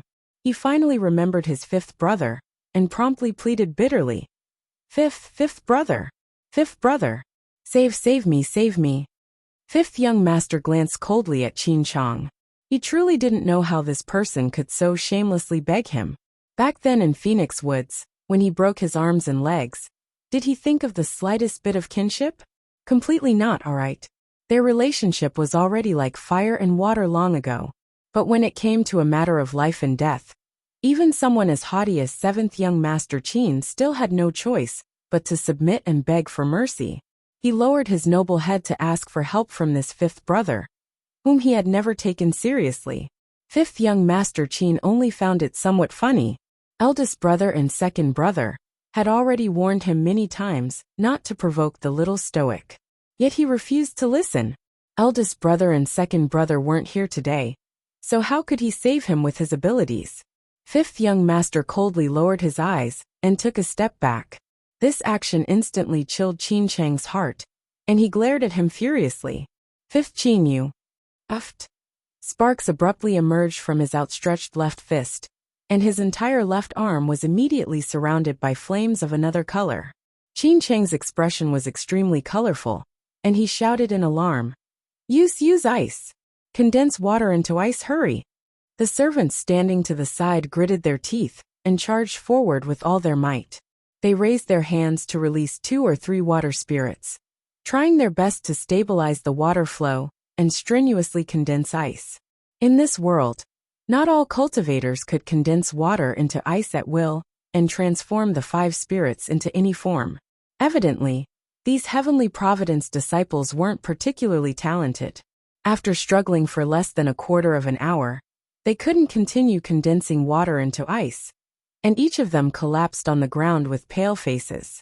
At this moment, seventh young Master's entire body was enveloped by 5 different colored flames. The seventh young Master fearfully looked at the little stoic in front of him, whose expression didn't change in the slightest, and shouted in alarm. You, what did you do? That poisonous powder? Qin Chang's voice couldn't help but tremble as he recalled the half basin of poisonous powder that was heading his way. You better stop now. If you dare to kill me, the ancestor will definitely not let you off. The little stoic swept him a chilly glance. Who in this world dares to stop me from killing someone I want to kill? The 5 yang intense poison tasted pretty good, right? You were the one who planned to poison Jojo first. Arbor coldly interrupted Qin Chang, daring to do it but not daring to admit it. Didn't Qin Chang want to blow poisonous smoke into the cabin? What infuriated her was that the poisonous smoke that Qin Chang wanted to release was very unfriendly to the unborn child. Whoever dared to harm her child would have to pay with their life. If you're not as skilled as others, then just wait for death here. Arbor coldly threw down this sentence and turned to walk out the door. Slut. A trace of hatred flitted through Qin Chang's eyes. His entire body was like 5 balls of raging fire, and he charged straight at Arbor without another word. Since she had to make him die, then he would take her down with him. Chapter 49:33. After a light sound, Qin Chang abruptly felt pain in the back of his waist. His eyes widened in disbelief as his figure stiffened stiffly in midair. He was still 5 steps away from Arbor, and the person standing behind him with the greatest opportunity to attack him was a layer of icy coldness spread over his heart. He truly didn't expect that a weakling, who didn't have any presence in the clan, would actually suddenly kill him behind his back. Chi! A faint sound rang out. The 5th young master's sharp fingers pierced into his back, and they actually pierced through his stomach. His arm was like a piece of jade, so sturdy that one could only feel a chilly intent akin to ice.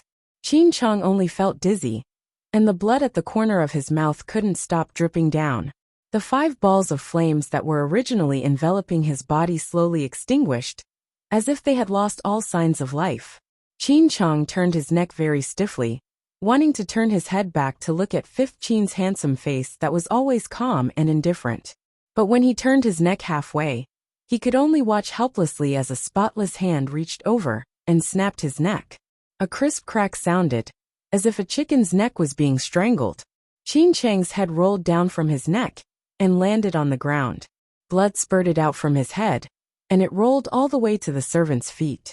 Those servants were truly scared silly, and their eyes could only stare foolishly at the 5th young master, whose upper body was drenched in blood. They had never seen such a young master before. He had clearly always been a gentle and elegant young master, but today, it was as if he had become a completely different person. When he killed someone, there wasn't the slightest bit of change in his eyes, which were as indifferent as colored glass. Ah! One of the servants finally reacted, and he scrambled to his feet on all 4s to run towards the other side of the ship.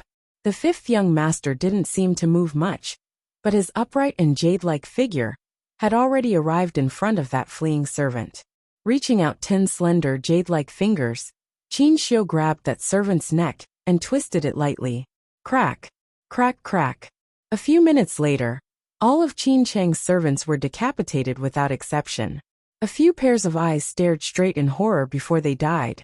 It seemed that even in death, they did not understand why the 5th young master, who had never fought for anything and was neither happy nor angry, would suddenly kill. Arbor was also dumbfounded. He subconsciously took a step back and looked at the 5th young master in front of him with vigilance and confusion. It was still the elegant and handsome young master, but his white robes were now stained red with blood. His pale face was somewhat transparent. When he saw the little stoic's unconscious retreat, more than half of the light in his eyes extinguished at once. 5th young master Qin lowered his head to look at his 10 slender fingers, muttering to himself, "I'm not a monster." He took a sudden step forward, trying to get closer to Arbor. Arbor hurriedly took 2 steps back and yelled at him, "Don't come any closer." The 5th young master froze in place, and then he put his hands behind his back and rubbed them against his clothes. I won't harm you." Arbor was stunned for a long while before he finally found his voice. You drank the improved medicinal liquid? You accepted the heavenly fate's improvement? You. Chapter 49:34. She didn't know what she should say. Although he normally looked like a weakling, his brain could still be considered smart. How could he be this stupid? Didn't he know clearly what kind of good outcome would come from accepting the heavenly fortune's modifications? Didn't he know the outcomes of those modified test subjects? I just want to become a bit stronger. Little 5th Qin said softly, and walked 2 more steps forward, feeling ill at ease. Don't be scared. I won't harm you." Arbor didn't retreat any further, but her almond-shaped eyes were round as she glared at 5th young master Qin in utter disapproval.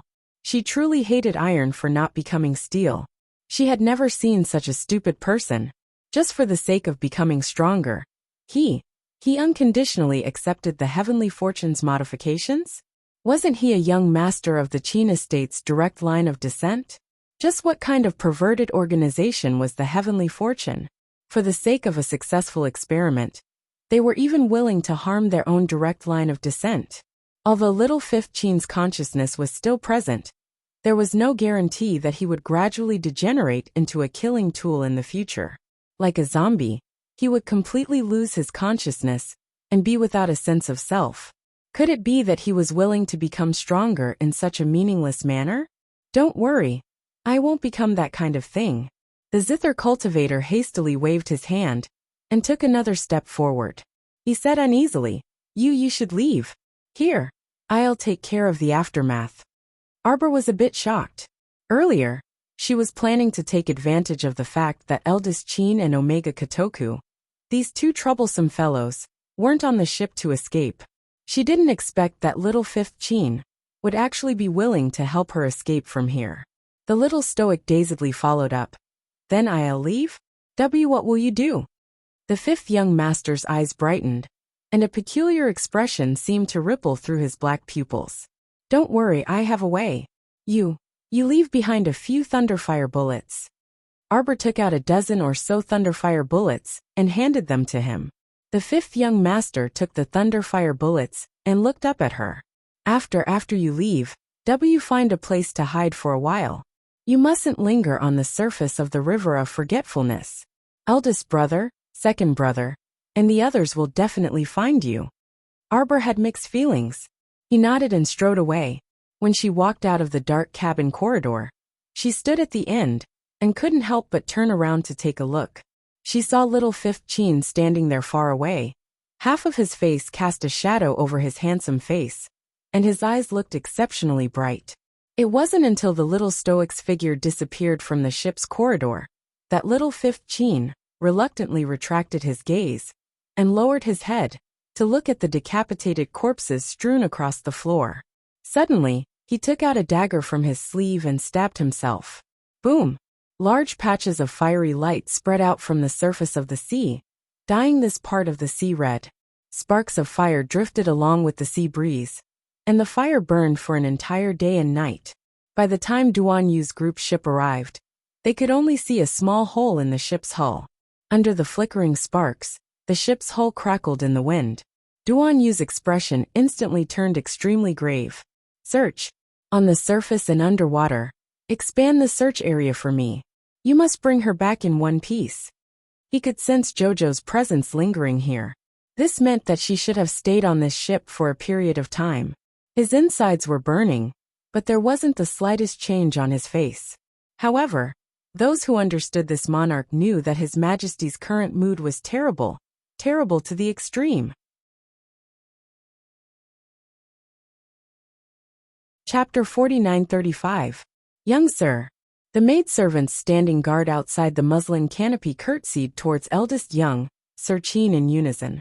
The eldest young sir waved his hand and insipidly said, Withdraw all of you.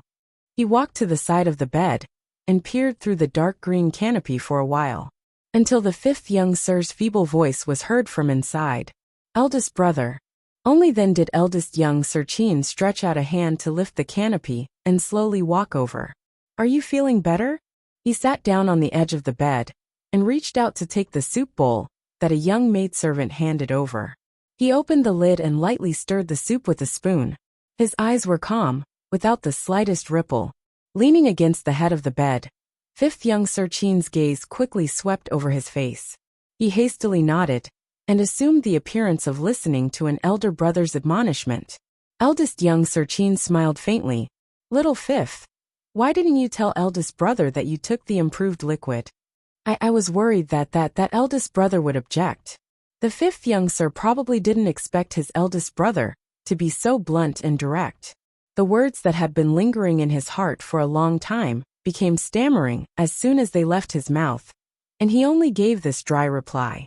Clang! The spoon smashed into the soup bowl, and a few drops of soup splashed out. Eldest young Sir Qin set down the bowl and gazed coldly at this younger brother of his. He scoffed and said, You knew that I would object, so you deliberately hid it from me and took the original liquid on your own? I'm sorry, eldest brother. You aren't sorry to me. You are sorry to yourself. Eldest young Sir Chin said coldly. You chose the path yourself, so you must bear the consequences of the future alone. No one can walk down this path for you. He really didn't expect that his fifth brother, who had always been indecisive, would actually choose such a path. Not everyone had the courage to take Heavenly Fortune's improved liquid. This improved liquid was even more abnormally dangerous than the original improved liquid. 8 or 9 out of 10 people who ingested it would mutate. This was gambling with their lives. Fifth young Sir Chin stole a glance at the eldest young Sir again and stammered. Eldest brother, don't be angry. Actually my luck is quite good. There was a 90% chance of turning into a walking corpse, and a 10% chance of developing a powerful special ability. Hadn't he gambled correctly? He had obtained a great power that he had never dreamed of before. In terms of strength and agility, they had all received an abnormal increase in all aspects. Now even if he were to face an extremely vicious person, he would still have the strength to fight.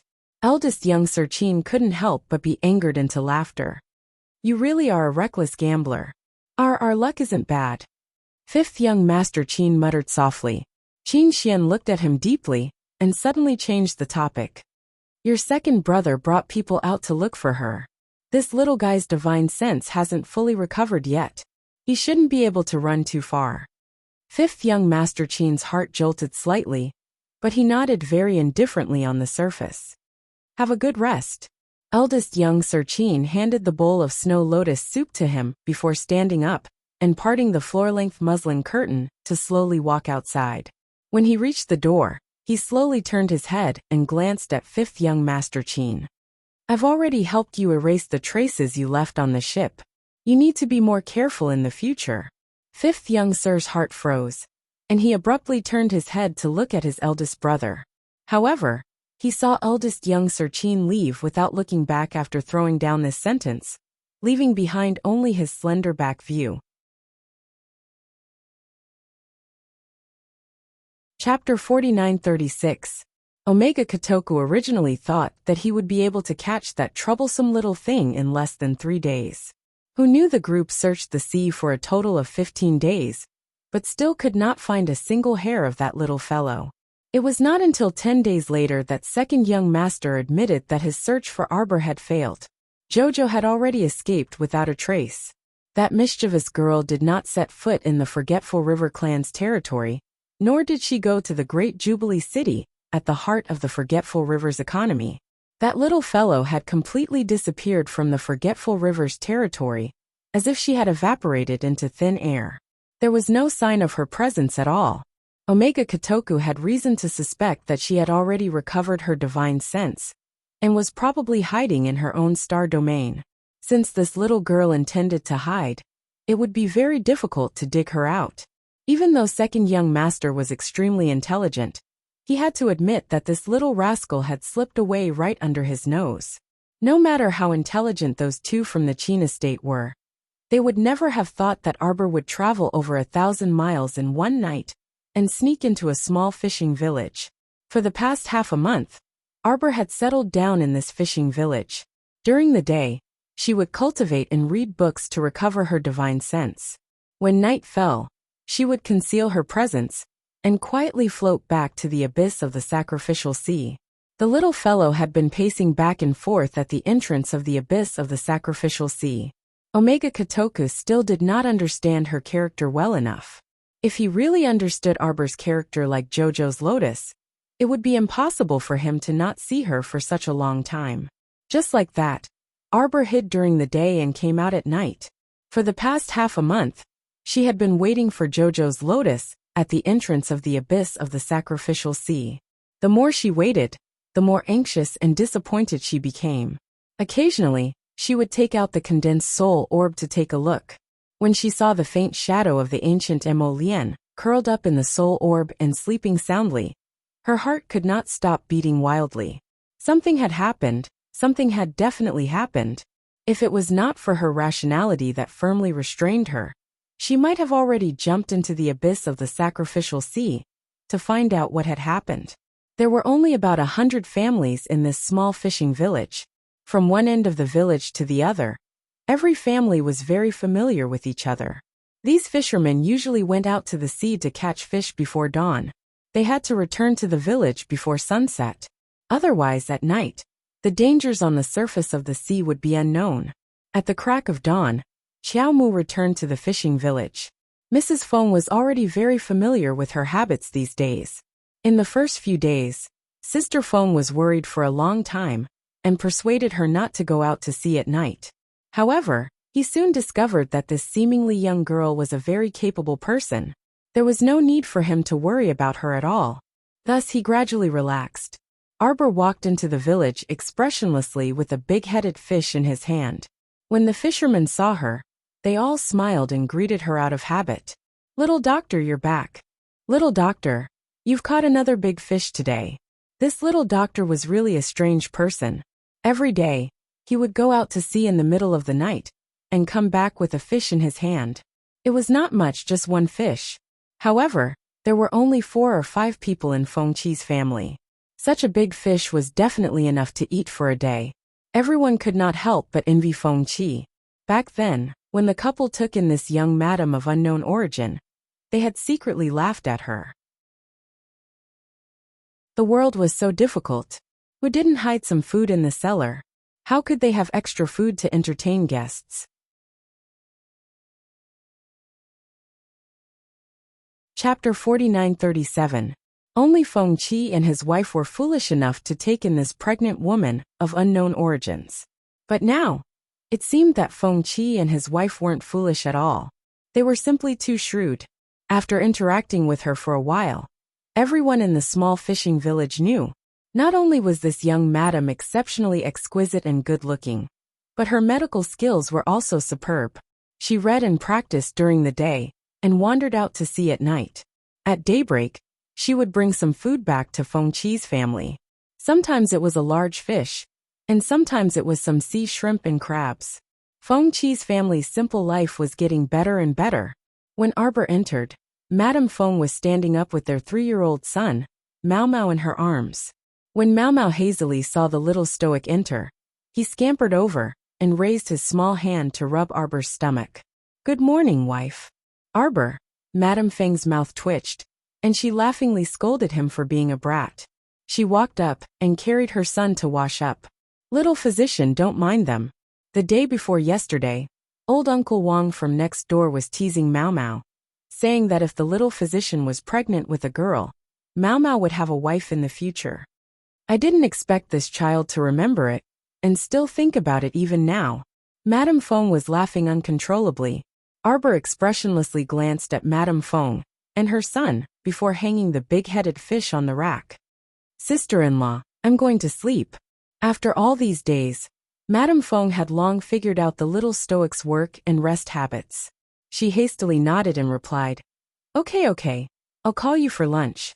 Steam this fish today. It looks quite plump and delicious." After Mao Mao finished washing his hands, he scampered back to Arbor's side.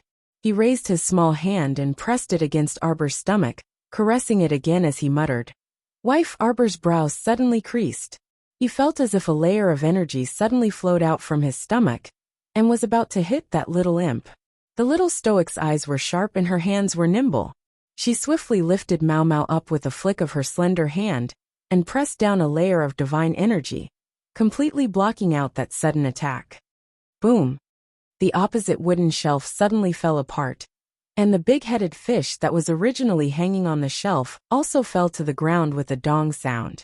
Her voice attracted Mrs. Feng's attention. He looked at the scene in front of him in surprise. What's wrong? I'm fine. Arbor put down the adorable Mao Mao and said with a wooden face. The wooden frame suddenly fell down just now. Fortunately, it didn't hit anyone. Madame Feng was startled. She reached out to take Mao Mao, hugged him, and patted him gently. She muttered, Last time, I told him to strengthen the wooden utensils at home. It's fine. Don't be scared. Arbor turned around and glanced at the mother and daughter. Then he turned around and entered his cubicle. His expression suddenly became very serious. The little stoic placed her small hand on her stomach and stroked it before saying seriously, Baby Mo, Mom is telling you, you can't bully other children in the future. Furthermore, you can't use such a powerful force recklessly. Xiao Xiao was also astonished. As expected, this little brat of hers was precocious. He could unleash his power, even through her stomach. If she hadn't reacted quickly just now and snatched Mao Mao away to block that powerful force, the consequences would have been unthinkable. How could Mao Mao end up well after being hit so harshly by her own brat? Chapter 4938. If other children say things you don't like to hear, you can reason with them. Arbor felt her stomach heat up slightly, and she raised her hand to rub it. She was baffled but also inexplicably amused. The previous few times, her stomach would react from time to time. At that time, she thought it was her imagination. She didn't expect this little brat's precognitive awareness to be so strong that he could even perceive the outside world now. Even Arbor couldn't estimate how powerful his divine sense was. Actually, this feeling of having someone by her side really wasn't bad. She originally thought that after Jojo's lotus left, Jojo would be all alone. But now, she discovered that the one in her stomach would occasionally react strangely. Of course, this fellow's ideology hadn't fully formed yet, so his actions would sometimes be a bit out of line. However, Jojo was still very happy. Be good and don't randomly beat other children in the future. After you come out, Mother will take you to eat all the rare delicacies in the world, and see all the mountains and rivers. The little stoic prattled as she raised her hand to rub her stomach to appease him. Strangely enough, this little fellow seemed to understand her words, and slowly calmed down. After that slight heat disappeared, Arbor checked the pulses of both her hands worriedly. Everything was so normal that it was a bit comical. It was said that a woman's first trimester needed constant attention, so it definitely wouldn't be too smooth. What Arbor wanted to say was that she didn't feel anything at all. She ate, slept, and did whatever she needed to do. She never vomited like other people during their first trimester, and there wasn't anything she could or couldn't eat. She seemed to be able to eat everything. The key was whether she liked to eat or not. Baby Emma was definitely an excellent little fellow, Arbor thought to herself. She rubbed her stomach, and was about to lie down on the bed. Then she heard the sound of a door being kicked open. Little Physician, where is Little Physician? Little Physician, quickly ask Little Physician to save him. Brother Fong encountered a sea shark and was bitten. Just as Arbor sat up, her black pupils couldn't help but contract. She reached out to pick up a small black butterfly that had flown in through the wooden window, and her figure abruptly disappeared into the air. Madame Fong came with the messenger and knocked on Arbor's door. After patting for a long time without any response, the person who came flew up and kicked the door open. The two of them rushed in and took a look. They couldn't help but be stunned. There was no one in the room. The young doctor was nowhere to be found. He was here just now, Madame Fong muttered to herself. Arbor's figure flashed to the west of the fishing village and jumped toward the beach. Just now, the poison-tailed butterfly had sent a message saying that the Omega Kotoku was here. She didn't know if Omega Kotoku was lucky, or if Arbor was unlucky. The two young masters of the Qin estate were already planning to return to shore, so they passed by this small, shabby fishing village on the way. Second young master suddenly had a thought, and wanted to come up and take a look. He did not know why he had such a strong thought. At this moment, he just wanted to enter the fishing village and take a look. More than a dozen ships of heavenly fate were docked near the fishing village. A group of people was disembarking from the ships when they suddenly paused. Omega Kotoku narrowed her eyes and looked up at a large flying spirit tool in the air. Heh! Eldest young Master Qin shook his head with a smile. This Zhangzhou's emperor is truly a lingering spirit. Duan Yu, this guy chased after them again. Was he crazy? They already said that the stoic was not with them. So why did he keep chasing after them and be an eyesore? Second young master's expression abruptly changed, and he abruptly flew out. The little stoic was definitely here. Chapter 4939. Eldest Qin glanced at his departing younger brother, and calmly waited for the group of people to disembark from the flying spirit tool, while fanning himself with an ink-painted mountain and river fan. Duan Yu had just landed with several hidden guards from the secret pavilion, when he saw eldest Qin walking up to them with a grin. Nice to meet you, nice to meet you. I didn't expect to be so fated to meet your majesty again, in this kind of obscure fishing village. Eldest young sir was grinning on the surface, but he inwardly cursed all 18 generations of Duan Yu's ancestors. Scoundrel idiot. He must have used some despicable method to plant some strange item on Duan Yu's body to track their footsteps here. Duan Yu expressionlessly glanced at him and raised his hand, causing several shadows to scuttle in all directions of the fishing village. Humph, you think we will fall for your trap just because you obstructed us and said some useless nonsense? Eldest young sir rolled his eyes several times and said with a fake smile, Your Majesty is overthinking. Xian didn't mean that. Scram. Eldest young sir. Why the heck didn't he want to talk to the person in front of him? After Duan Little Fourth freaking became the emperor, he was becoming less and less human. Duan Yu couldn't be bothered with him and directly bypassed Qin Xian, who was blocking him, to direct the group of hidden guards. Turn over every inch. Turn over every inch of land. Just kill whoever dares to obstruct us. Eldest young Sir Qin harumphed inwardly and slowly paced behind Duan Yu, nagging along the way. Your Majesty, don't distrust people. I'm telling you, the little stoic really wouldn't stay in this kind of ghastly place. She's such an active person. How could she stay in this kind of lousy village that doesn't even have a snack street? Duan Yu silently glanced back at eldest young Sir Qin before moving toward the back of the village. Eldest young Sir Qin's eyes flashed, and he also shot over like a bolt of lightning. He cursed in his mind. It looks like today's battle is unavoidable. He didn't know how many people Duan Yu brought over, and he didn't know what the odds of Heavenly Fate's disciples winning were. At the same time, young Sir Omega Kotoku had already rushed to the west side of the village near the beach. Jojo, I see you. Stop hiding. Second young master said coldly, come out. Let's have a good talk. It was quiet all around. The only response that second young master Qin received was the sound of waves crashing against the shore as they pushed forward layer by layer. Qin Xian looked around and suddenly raised her hand to release a Saint Power barrier. The four walls formed an invisible cage, firmly confining the area. However, even after a long while the sealed area was still empty. Nothing had appeared. Omega Kotoku took a deep breath and quickly moved to the seaside. A trace of lightning spirit energy shot out from his fingertips. As soon as the thunder spirit entered the water, it slithered forward like an electric snake, emitting sizzling sounds along the way.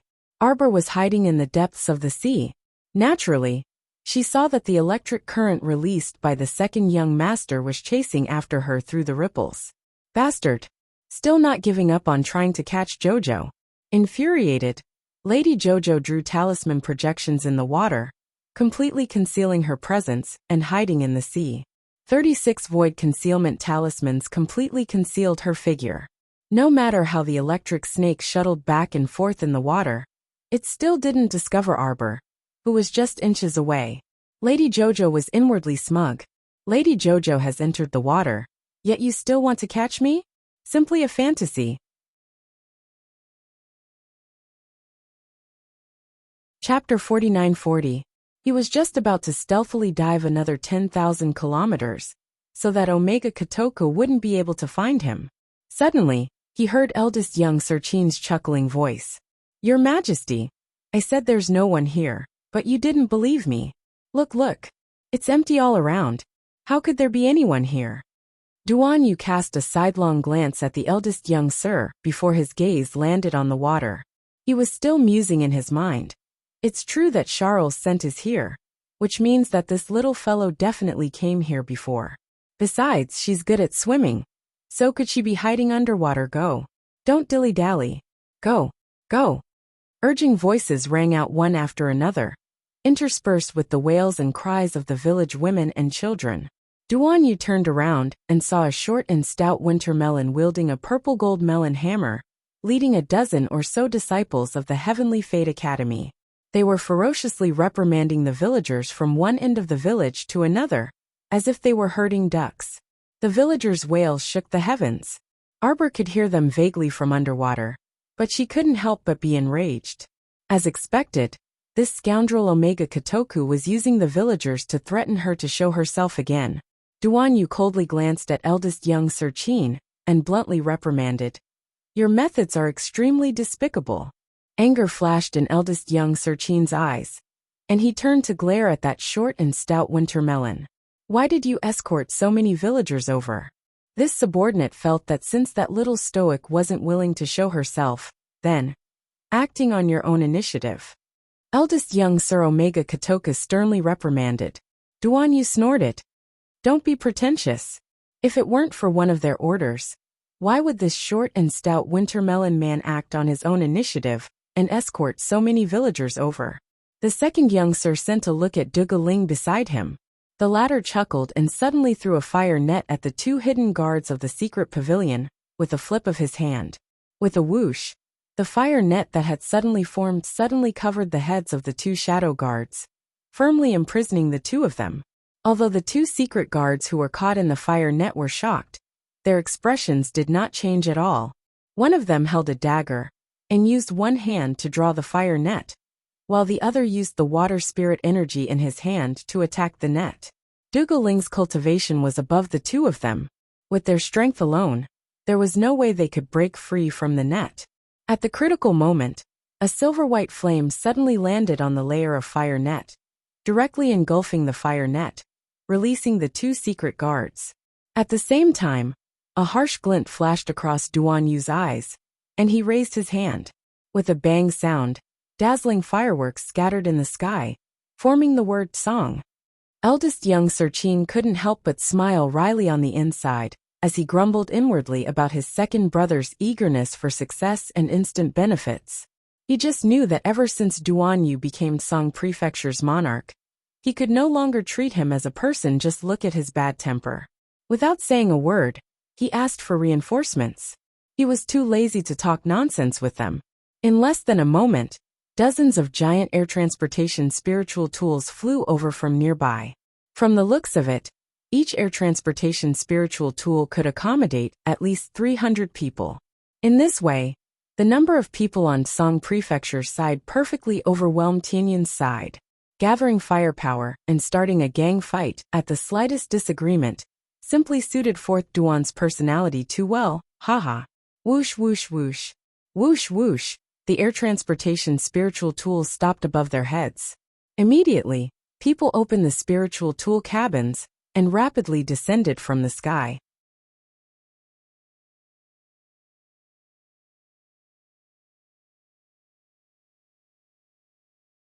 Chapter 49-42. As he cursed in his mind, he had already leaped into the air, having no choice but to scramble upwards. When he turned back to look, he saw Duan Si, that swindler, flying to Jojo's side in a flash. He took out a thin blanket from his inner world and wrapped it around the little stoic, who was looking up at him. He picked her up at once and heaved a long sigh of relief. Fury flitted through Omega Kotoku's eyes as he cursed inwardly. Why do I find this Duan Si more and more annoying the more I look at him? Afterwards, he couldn't continue watching, and a series of divine stone cannons blasted second young Master Qin away with a series of booms.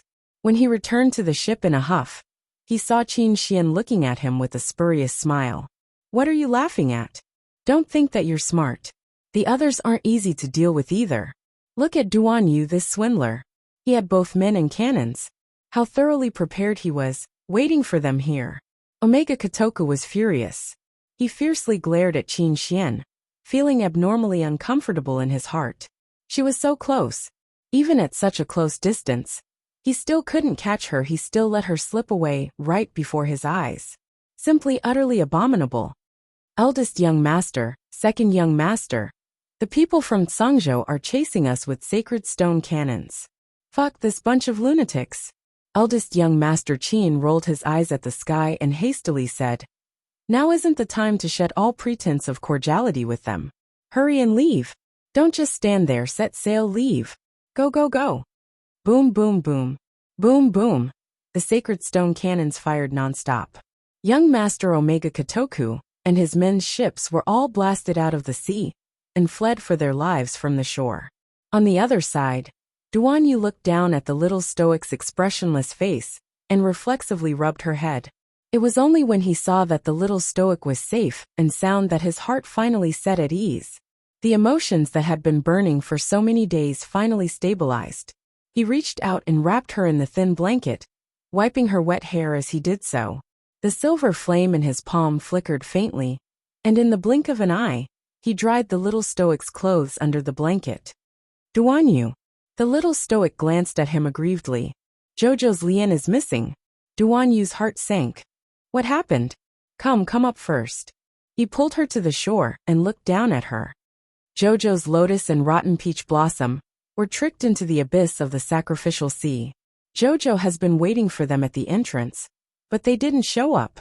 The little stoic became downcast as she spoke. The more he thought about it, the more he felt that his recent days were incomparably miserable. He couldn't open his star domain, couldn't find his friends, and couldn't wait for Emolien and Rotten Peach Blossom. He didn't even know where they were. Most importantly, he was being chased by that perverted Omega Kotoku. Don't be afraid, Duanyu said in a low voice. No matter which corner of the world this swindler scampers to, I can help you dig him out. Arbor nodded, and his heart instantly felt a bit more at ease. Do you think something will happen to him? The little stoic tried to find a topic to talk about. Actually, how would Duanyu know even if he asked? At that time, she had at least seen Jojo's lotus through the phantom image of ancient Emolien's soul. Duanyu was thousands of miles away, so it was even more impossible for him to know the situation. The little stoic lowered her head. Suddenly, a warm hand caressed her head. Silly or not, no matter who gets into trouble, nothing can happen to Emolien. Why? Haven't you heard? Scourges last for 10,000 years.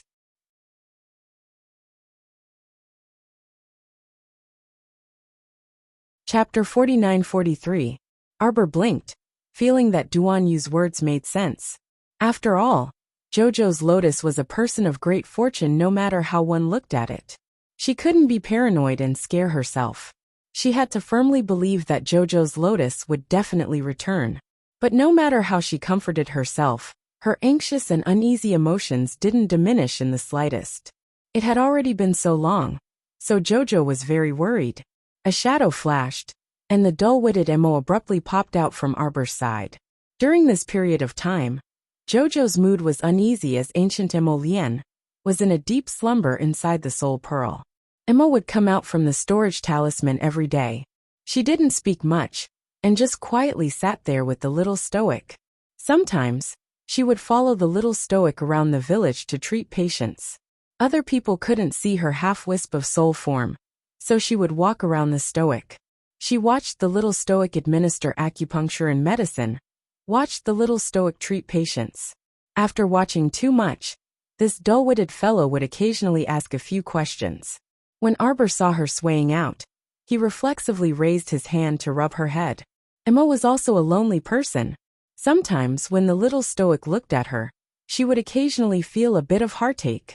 When she thought of how she once wandered alone in that isolated river of time and space for so long, she would deeply feel heartache for her.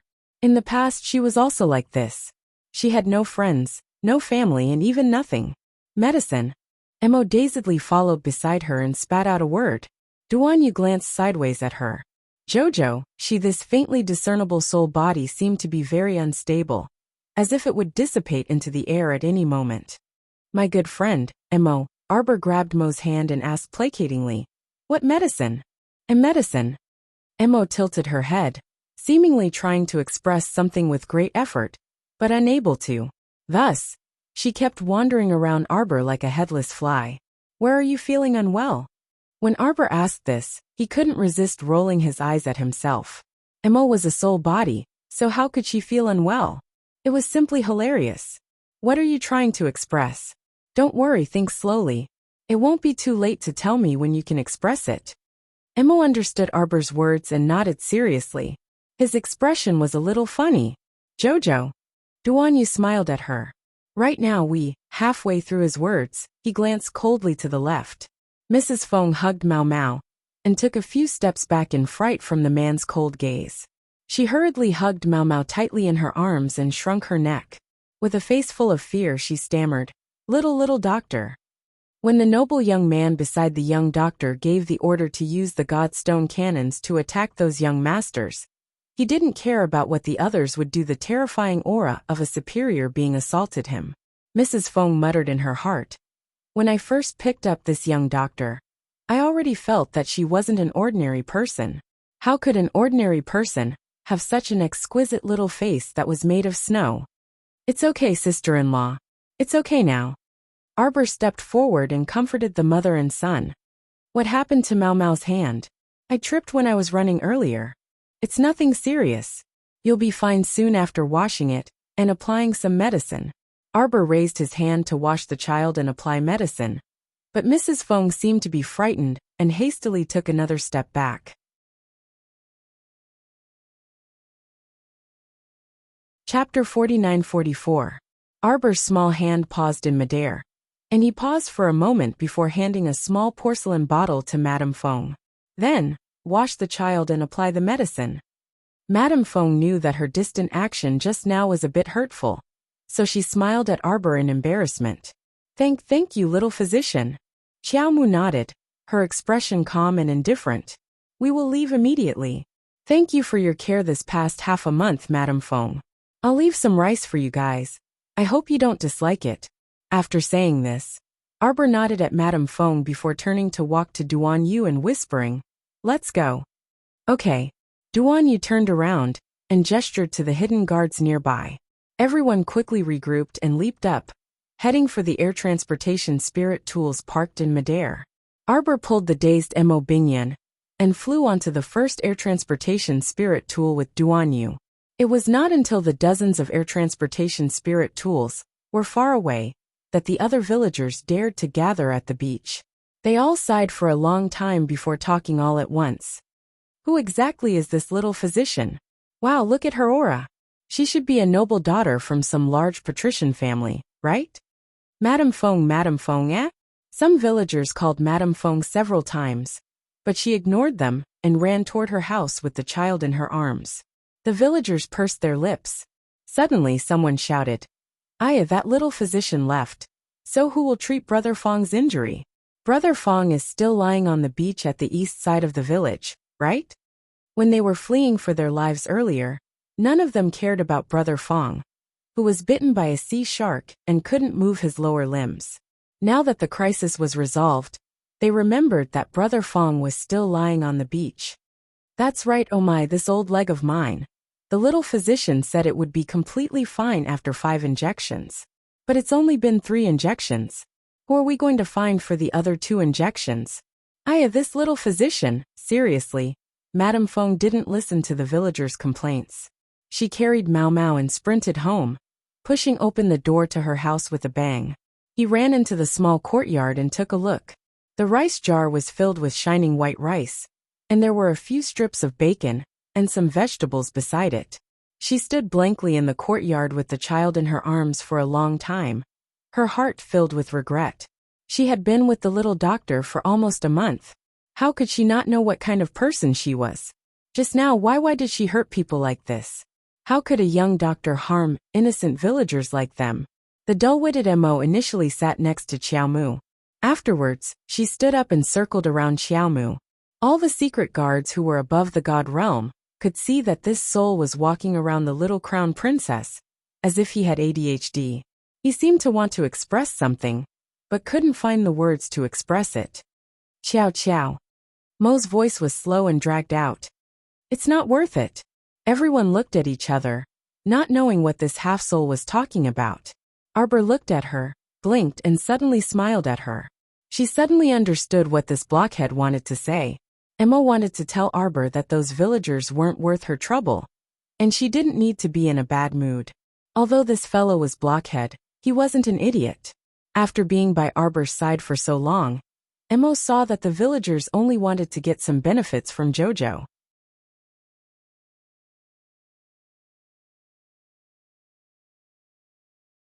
Chapter 49-45. Because Jojo's medical skills were superb, and she provided free treatment, the villagers naturally did their best to curry favor with her. They were even quite envious of Sister Feng's family for being able to pick up Jojo first. Emma wanted to tell Jojo that it wasn't worth it to sulk over these people. But she just couldn't express herself. After trying for a long time, she could only spit out 3 words with great difficulty.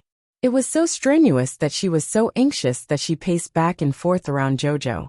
Arbor suddenly wanted to laugh, and pulled the pacing MO to sit down beside her. She said softly, "I'm not angry." She was indeed in a bad mood just now. After all, she had lived in the fishing village for close to a month. Sister Fang's fearful appearance earlier made her feel a little uncomfortable. But forget it.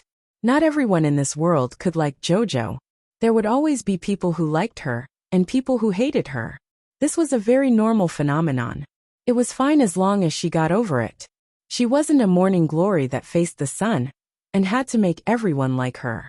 There was no need for this, and no need to be conflicted. The fishing village was equivalent to a small stop in her life journey. She wouldn't come back once she passed it. Jojo freshly baked roasted sweet potatoes. It's very sweet. Come and try it. While she was pondering, she heard Duan Yu's voice. She looked up and saw this guy's moon-white clothes fluttering past her. He was holding a plate of roasted sweet potatoes with both hands, and was smiling at her with curved eyes. Those rippling peach blossom eyes seemed to faintly flicker with the light of shattered stars. Eat. This was a huge headache.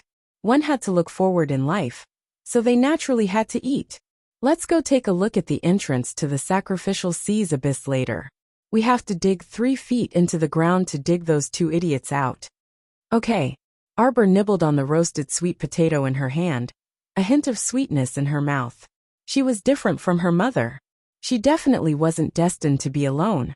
Even if their kinship was extremely thin, Jojo had a lover, a sect, and so many friends.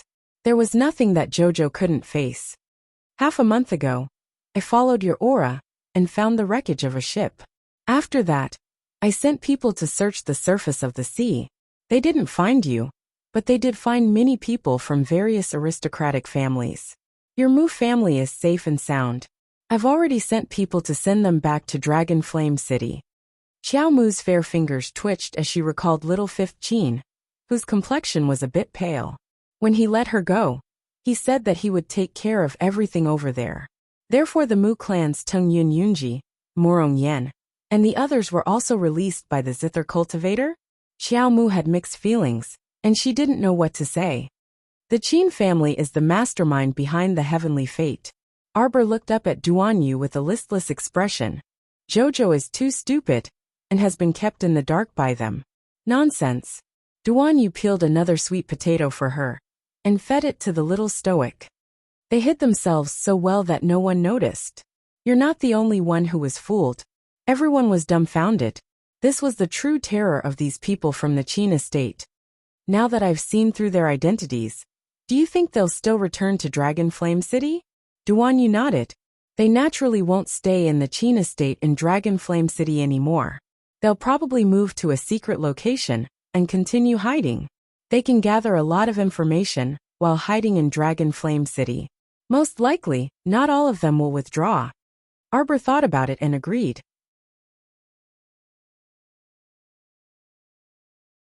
Chapter 49-46. If she were the Qin estate's patriarch, she naturally wouldn't give up the connections she had painstakingly built up in the capital of the Divine Province for so many years. Alright, don't think too much. Go and sleep first, alright? Duan Yu felt a bit stifled as he looked at the little stoic's small face.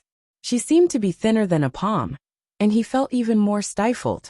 When Prince Mo, that scoundrel, saw that his wife had lost so much weight, he might even shamelessly chase after him and beat him up.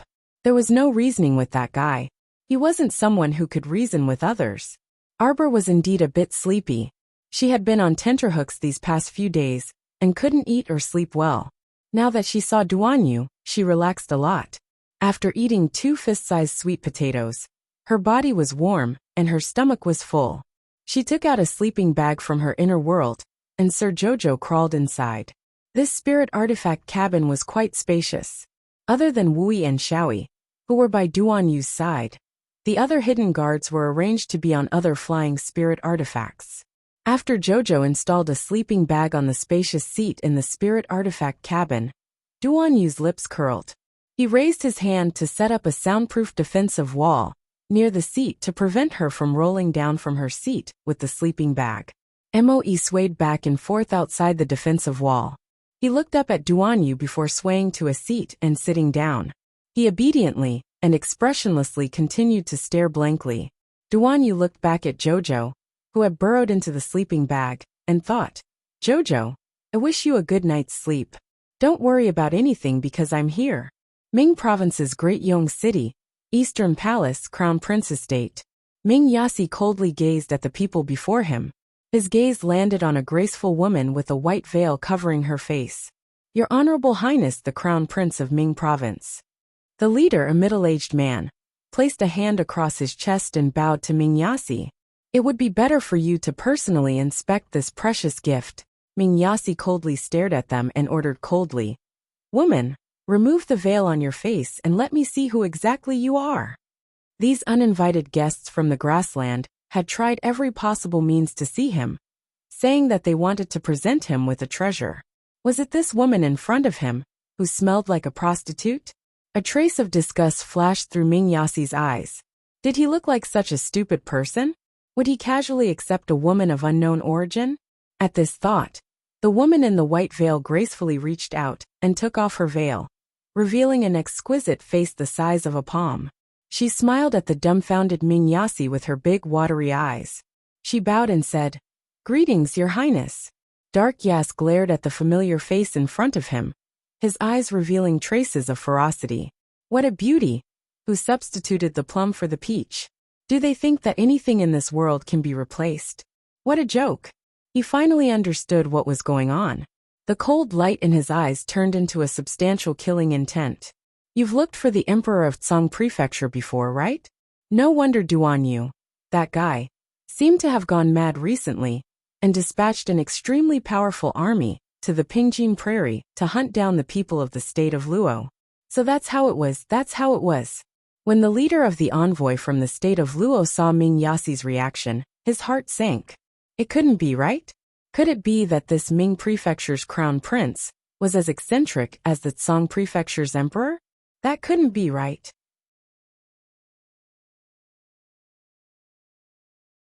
Chapter 49-47.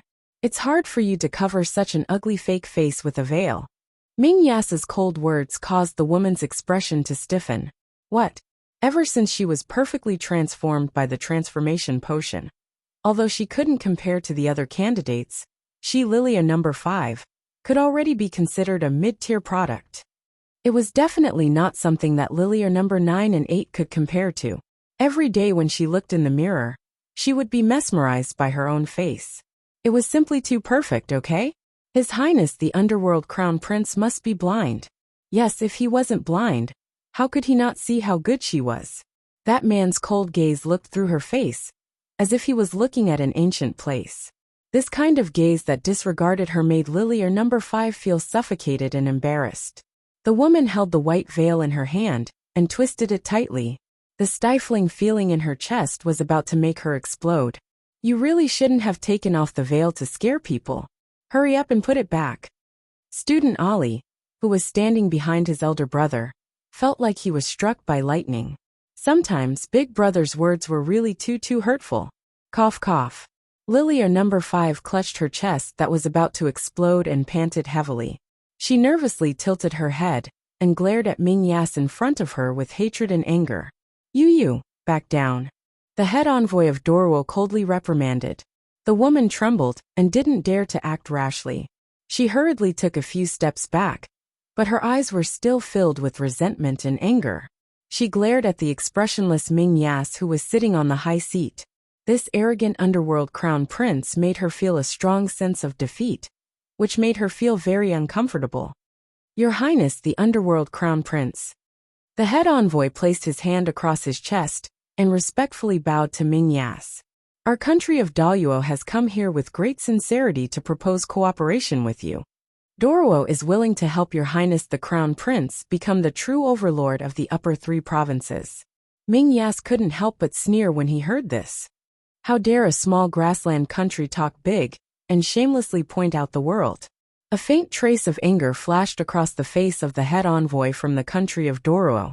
But he quickly suppressed it, took a deep breath, and said in a deep voice, "You have to believe me. The key lies in the crown princess of the divine land." The crown prince of the divine land is absurd and incompetent. He is a complete slave to his wife. Don't you think so? The corners of Ming Yassi's mouth twitched as he felt an inexplicable urge to burst into laughter. Fuck, he was in the underworld province. And the rumors he heard about the crown prince of the divine land were often such as the city wall turned into ashes as he talked and laughed. He was as calm and unruffled as the wind and moon. He was extraordinarily heroic and handsome, and so on. He had really never heard of anyone who would use the words incompetent on this guy. As long as we control the crown princess of the divine land, it will be the same as controlling the crown prince of the divine land. Ming Yassi raised his eyebrows and thought to himself, Mo Lian loves his wife like his life, and protects her like food. If that's true, we'll swap Lily and the little crown princess of the divine land for the real crown princess by your side. Ming Yassi silently looked at the head envoy who was spouting nonsense in front of him. The head envoy became more and more enthusiastic as he spoke. He even took a step forward, intending to get closer to him.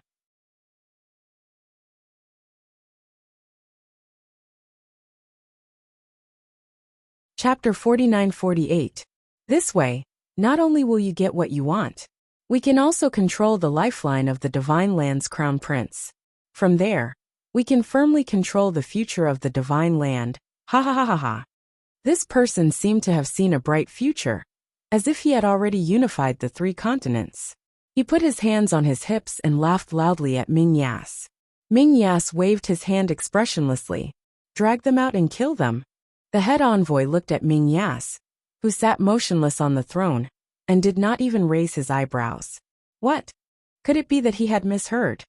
This crown prince said, "Drag them out and kill them all." Ming Yas ordered indifferently. The head envoy took a step back. Lilia number 5, who was standing behind him, opened her mouth wide. She was so shocked that an egg could be stuffed into her mouth. This underworld crown prince actually gave the order to kill them so casually. What did he take them for? Were they livestock that could be killed wantonly? Damn it! Lily, number 5 clenched her teeth and twisted the white veil in her hand. She screamed sharply, 3 state advisors, what are we waiting for? Kill them all. Kill them all. This underworld crown prince who doesn't know what's good for him should pay the price in blood and go to hell. Without waiting for the head envoy's order, Lilia number 5 impatiently took out a pair of sharp triangular awls from her waist. She screamed angrily and rushed toward Ming Yas on the throne. Ali waved his hand, and dozens of secret guards jumped down from the hall. They quickly surrounded and attacked the group of Doro ambassadors. In the blink of an eye, Lilia number 5 had already rushed in front of Dark Yas, with a pair of triangular awls in her hands. Without any explanation, she pushed the sharp awls in her hands towards his chest. Ming Yassi snorted coldly and sneered. Woman who overestimates herself. He shot out his hand like lightning and grabbed his opponent's wrist. Lilia number 5 felt her wrist being pinched by a pair of pliers. The pain was unbearable. However, she only gritted her teeth and tried to twist her wrist, but to no avail. She stabbed the triangular awl in her other hand at the back of Ming Yas's hand. You can't even withstand a single blow. With a backhand, Yas slapped the woman's face. After Lilia number 5's tender and fair face took a heavy blow, a faint crack sound could be heard. It was the sound of something cracking. This subtle sound stimulated her heart to thump heavily, and she let out an incomparably sharp cry. Lily hurriedly waved her arm and erected a water spirit defense wall around her body. She then took out a mirror from her sleeve in a panic. Seeing this, he almost fainted from anger. At this moment, Maya stood up and walked down the long steps. His gaze coldly landed on Lilia number 5's face, and he couldn't help but sneer. Look at that fake face of yours. It's cracked now. Looking at you like this is truly disgusting. When had the little stoic ever revealed such a charming expression? Number 101's stoic face hadn't changed at all from beginning to end. When she occasionally cracked open her small mouth and smiled, it was as if red rain was about to fall from the sky. Since you don't want your face, someone, Peel off the skin of her face for this prince, and give it to that whimsical king of Doro. Let him take it back and admire it for himself. Ha ha ha. Ming Yas spread his legs and stood ramrod straight as he sneered.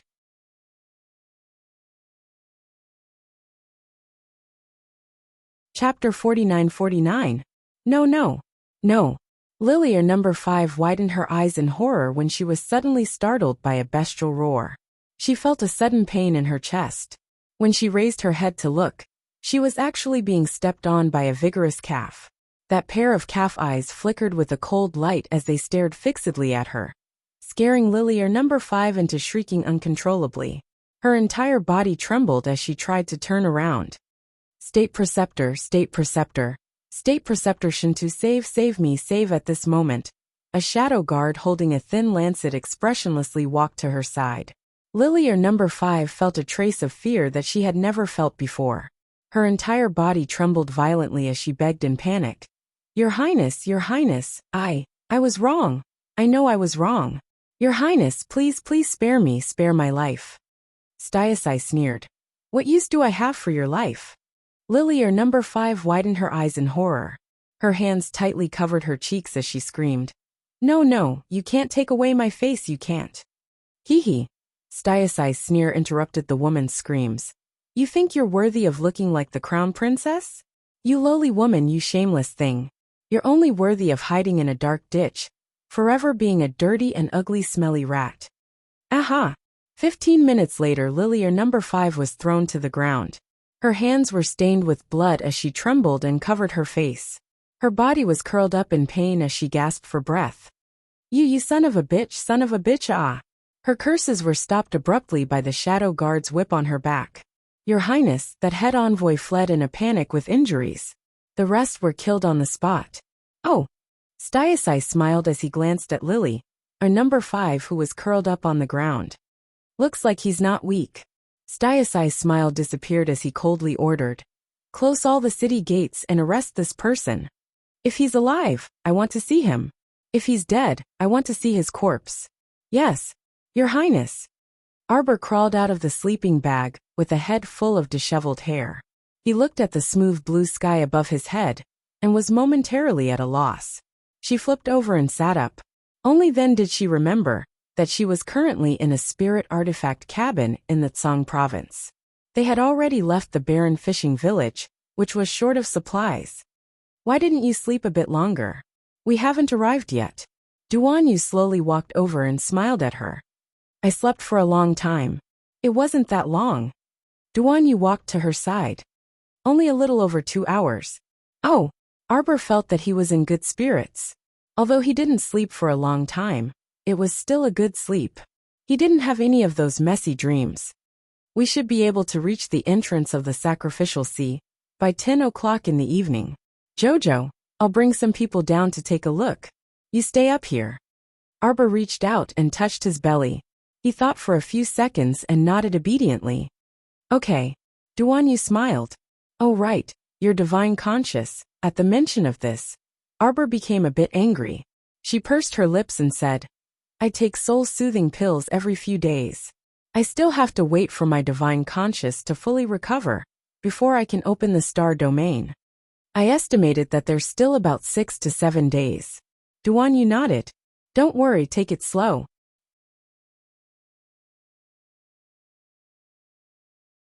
Chapter 49-50. Arbor thought that this was the only way. It wasn't a matter of a day or two that her soul was unstable. Previously, in the Pond Lotus Sacred Realm, she had already stabilized her soul by withdrawing a fragment of her soul. If it weren't for the help of that soul fragment, it would probably take even longer to recover.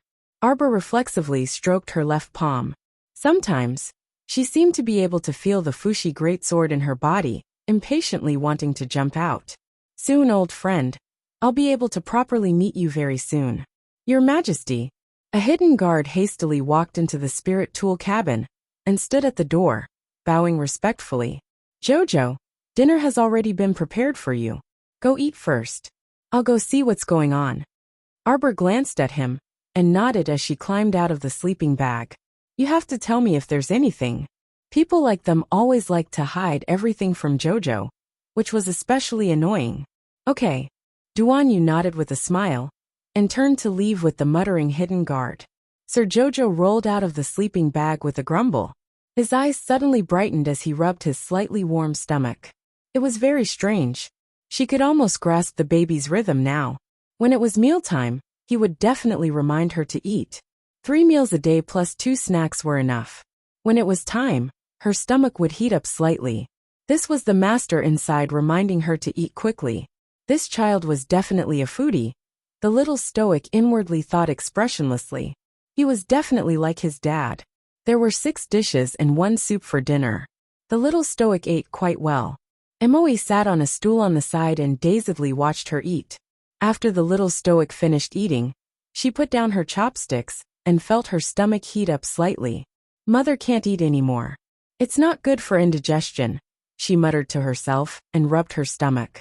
When she looked up, she saw Duan Yu walking in with a plate of delicious roasted fish. Jojo, this colorful divine fish. Xiao Mu stood up abruptly and jogged to his side with her little legs, considerately taking the plate from his hands. Strange, my stomach seems to be craving this colorful divine fish, even though I can't eat anymore. What's wrong, Jojo? Nothing. Arbor picked up the chopsticks and tried to pick up the ordinary braised fish with soy sauce at the side. His stomach was still, and there was no reaction at all. She turned to pick up the colorful divine fish, and her stomach instantly warmed up. It was as if baby Mo was urging her to hurry. Through her stomach, Arbor tried a few more dishes thoughtfully before he put down his chopsticks in realization. Her child seemed to be more interested in food that contained divine power. Whenever her chopsticks touched food that contained divine or spiritual power, her stomach would heat up to varying degrees. Was this a signal from moi? Jojo didn't know whether to laugh or cry. He had the urge to roll his eyes. This child hasn't even been born yet. How old is he? He's already taking care of his mother's daily needs. However, she ate too much ordinary food today and didn't want to eat food that contained divine power anymore. Forget it, she'll try again tomorrow. Duan Yu sat next to her and watched her move her chopsticks from east to west. His gaze followed her back and forth. Not eating anymore? I'm stuffed. Then get up and walk. I'll help you digest. Duan Yu's gaze shifted to her stomach and he asked softly, does he know? He doesn't. Arbor was dejected. What a pig head.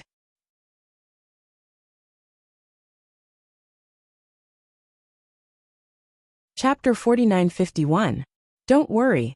The next time we meet, I'll beat him up on Jojo's behalf. Jojo should be beaten to death for making Jojo worry about him for so long. Arbor sniffed. Last time in the mystic realm, I finally managed to use the projection of ancient Emolien's soul to speak to him. But later on I don't know what happened, but the image was abruptly cut off. Jojo didn't even have time to tell her husband about baby Mo. Duan Yu looked down at Sir Jojo. What a pig head, so stupid. It's fine. I'll beat him to death for you later to vent your anger. Arbor glanced at him and thought. You're the one who came up with an excuse to beat him up, right? Just now why did that person come to find you? It's nothing major, I can resolve it easily. Duan Yu casually brushed it off with a smile. As if I'd believe you. Arbor glared at him and grumpily harumphed. This person had the same personality as Jojo's Lotus. He would usually sneak around and pretend to be calm in front of her. No matter how big the issue was, it would become a trivial matter in their mouths. Duan Yu smiled innocently at her and walked several rounds around the spirit artifact cabin with her. Jojo, have you gained weight? You're the one who's gained weight. Duan Yu reflexively pinched his chin. Compared to when we first met, I have gained quite a bit of weight. That's right. When I first saw you, you looked like a monkey. Not only was he ugly, but he also had a wicked heart. He kept trying to trick Jojo, so he deserved to be beaten up by Jojo. Duan Yu. He was such an exquisite and handsome man in the capital. But there wasn't anything good coming out of this little fellow's mouth. You still dare to say that back then, you even broke my bones. Heh. Who told you to trick Jojo? Was Sir Jojo so easy to trick? Duan Yu pursed his lips, and his footsteps paused as he looked at Xiaoyi, who was walking towards him. Go do your thing. Arbor knew that she must have something to do, but he didn't want to tell her and make her upset. Alright, if you're tired, You can sleep a little longer. Arbor nodded. She was in good spirits now. She planned to take out the crystal core of the sacred beast ichthyosaur and study it. If only he could get in touch with his friends in the star field. He could let the three little puppies see if the crystal core of the sacred beast ichthyosaur was effective on them. After Duan Yu hurriedly left with Xiaoyi, Arbor strolled around the spirit artifact cabin a few times before sitting down to rest. With a flip of his hand, he took out the ichthyosaur crystal core from his storage talisman and squinted his eyes at the light. This crystal core was filled with boundless saint energy. Just by looking at it with the naked eye, one would feel that the saint energy within it was like a raging wave. He wondered if the three little puppies, with their small bodies, could withstand the saint power. After studying it for a while, Arbor put it away again. Seeing that the sky outside was gradually turning dark, Sir Jojo didn't feel sleepy at all, so she simply closed her eyes and regulated her breathing for a while. When she opened her eyes again, she discovered that the air transportation spirit artifact had already stopped in midair. She stood up and called for a hidden guard to inquire. It was only then that she found out that they had already arrived at the entrance to the abyss of the sacrificial sea an hour ago. Duan Yu had already led some people down by now. Sir Jojo knitted her brows in displeasure when this person didn't call for her even after arriving. That hidden guard lowered his head and said, "His Majesty, please wait inside the cabin for a while. There's no need to go down." Arbor was silent for a moment as she paced back and forth inside the spirit artifact cabin.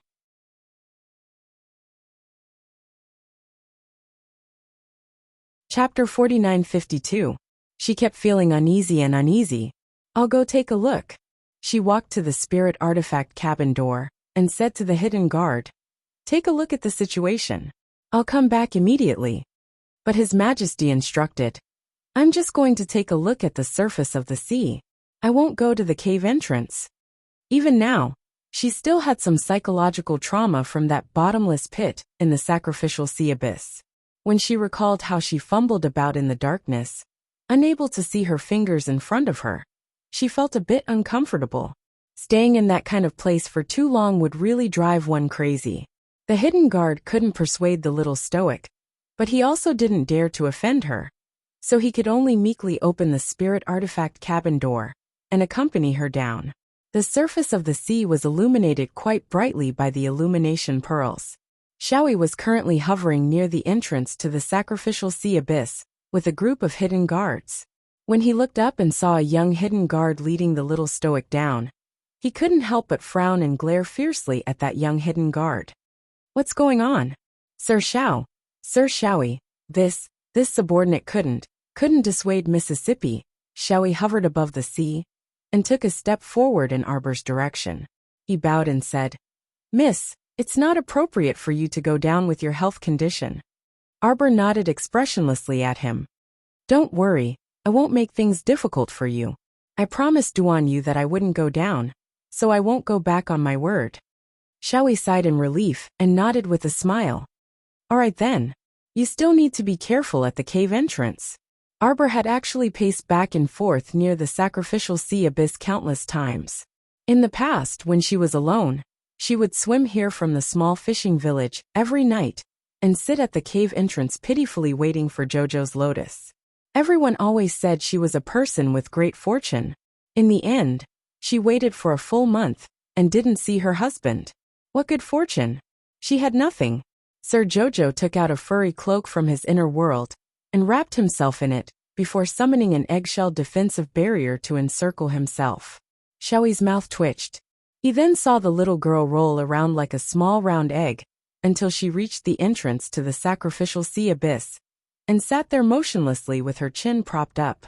The little stoic's movements were especially adept. It probably wasn't her first time activating her eggshell defensive barrier and sitting at the cave entrance, anxiously waiting. Xiaoyi originally wanted to persuade her to return to the spirit artifact cabin, but she swallowed the words that were on the tip of her tongue. This kind of silent waiting should be very understandable. Although she didn't say a word of worry, in reality the little stoic's heart was extremely anxious and restless. In the latter half of the night, it started to drizzle.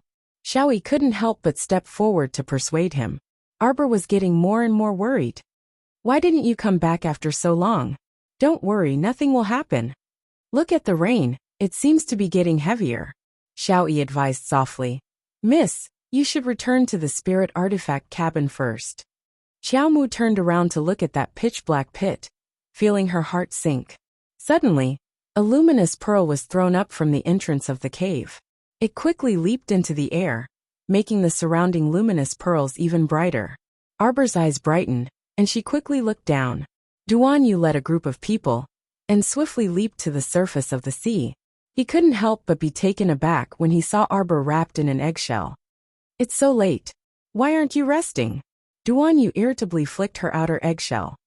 Didn't you promise me to obediently stay in the spirit artifact cabin, and not come down?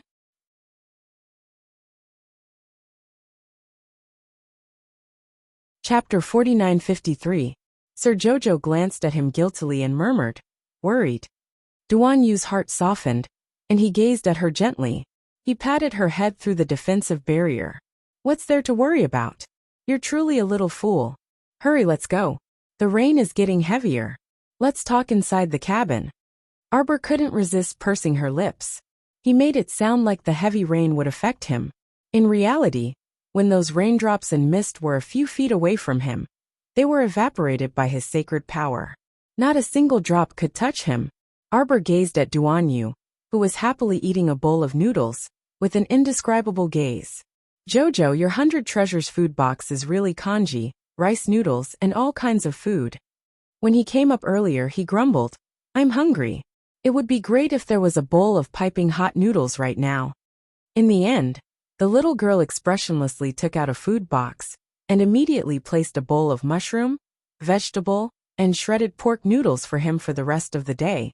Mother will not eat anything else. The little stoic raised her hand to rub her stomach, dispersing the restless heat from the child in her belly. She didn't want to eat until she was full and then digest. From her doctor's point of view, she had indeed eaten a bit too much today. You can speak now. When the little stoic saw him put down his bowl and chopsticks, she immediately pressed him with a serious expression. What's the situation inside the abyss of the sacrificial sea? The entrance is completely blocked. From the looks of it, there should have been a fierce battle inside. If we want to dig open the entrance, it will take at least half a month to do it bit by bit with manpower. We need to use a spiritual energy bead to blast it open. That could be even worse. Duan Yu sternly said to her. The path below is completely sealed off by the glacier. The layer of ice is very thick. If we use a spiritual energy bead to blast it open, I'm afraid the cave entrance won't be preserved. At that time, the entire entrance to the sacrificial sea abyss will collapse, and it will be even more troublesome. Arbor thought about it and agreed. After a moment of silence he said, Then tell me, what should we do? Dig. Since they couldn't use external forces to open the passage, they could only use manpower to dig. Therefore, we may have to spend some time here. But your body, I'm fine. Arbor quickly straightened his back. You don't have to worry about me. I'm fine. After a few days, when his divine sense was restored, there should be no problem. Duan Yu glanced at her. All right then. If you feel any discomfort, you must tell me as soon as possible. Okay. Arbor nodded. For the next 5 to 6 days, Duan Yu led Xiaoyi and the others to dive into the abyss of the sacrificial sea every day to excavate the passage entrance. Arbor spent most of his time sitting in the eggshell defensive shield, anxiously looking at the bottomless pit. When they came up, he would sit there for most of the day. On this day, Arbor sat at the entrance of the cave as usual, staring blankly at the bottomless pit. Suddenly, she heard a familiar and excited voice. Master Silver, Master Silver, Master Silver. Arbor instantly perked up. At first, she thought she was hearing things. Soon after, she saw the little treant and the little water droplet abruptly jump out of the star domain, and onto her head. One on the left and one on the right. Master Silver, what happened? You worried us to death. That's right, that's right. What happened to your conscience?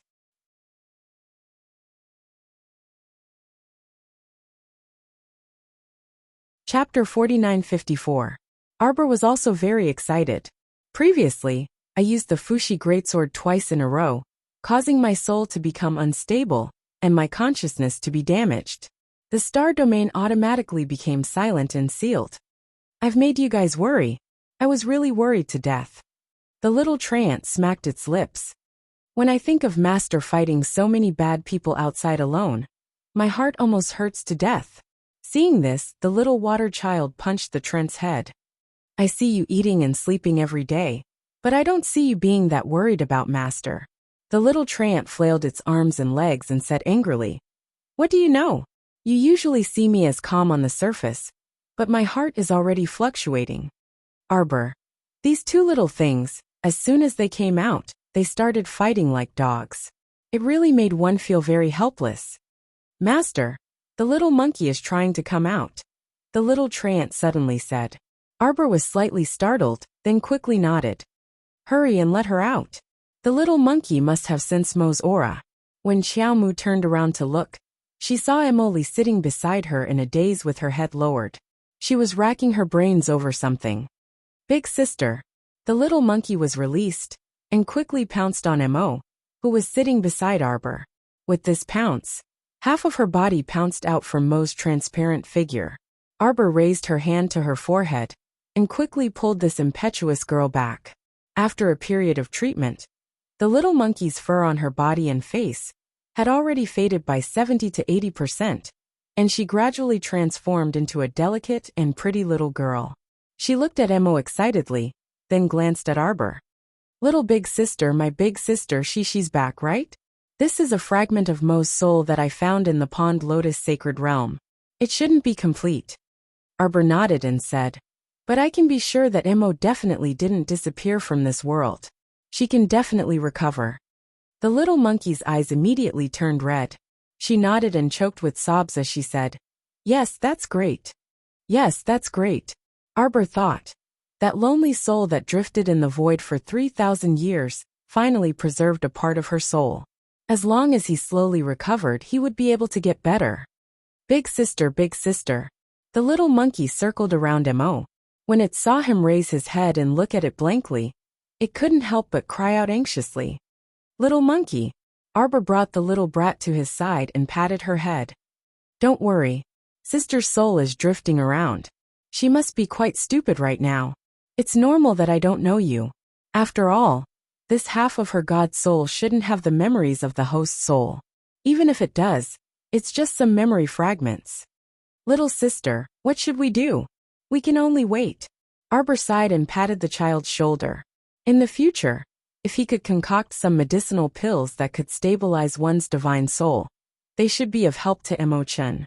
Wait. Hearing this word, the little monkey's body trembled slightly. "Young female benefactor, waiting is not in vain. You should be glad that there's someone in this world who's worth waiting for."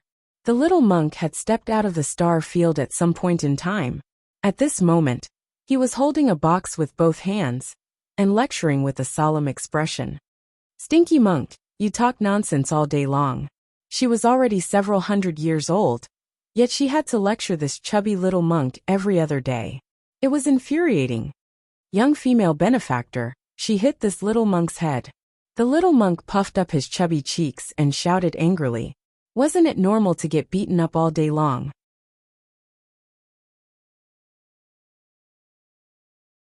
Chapter 49:55.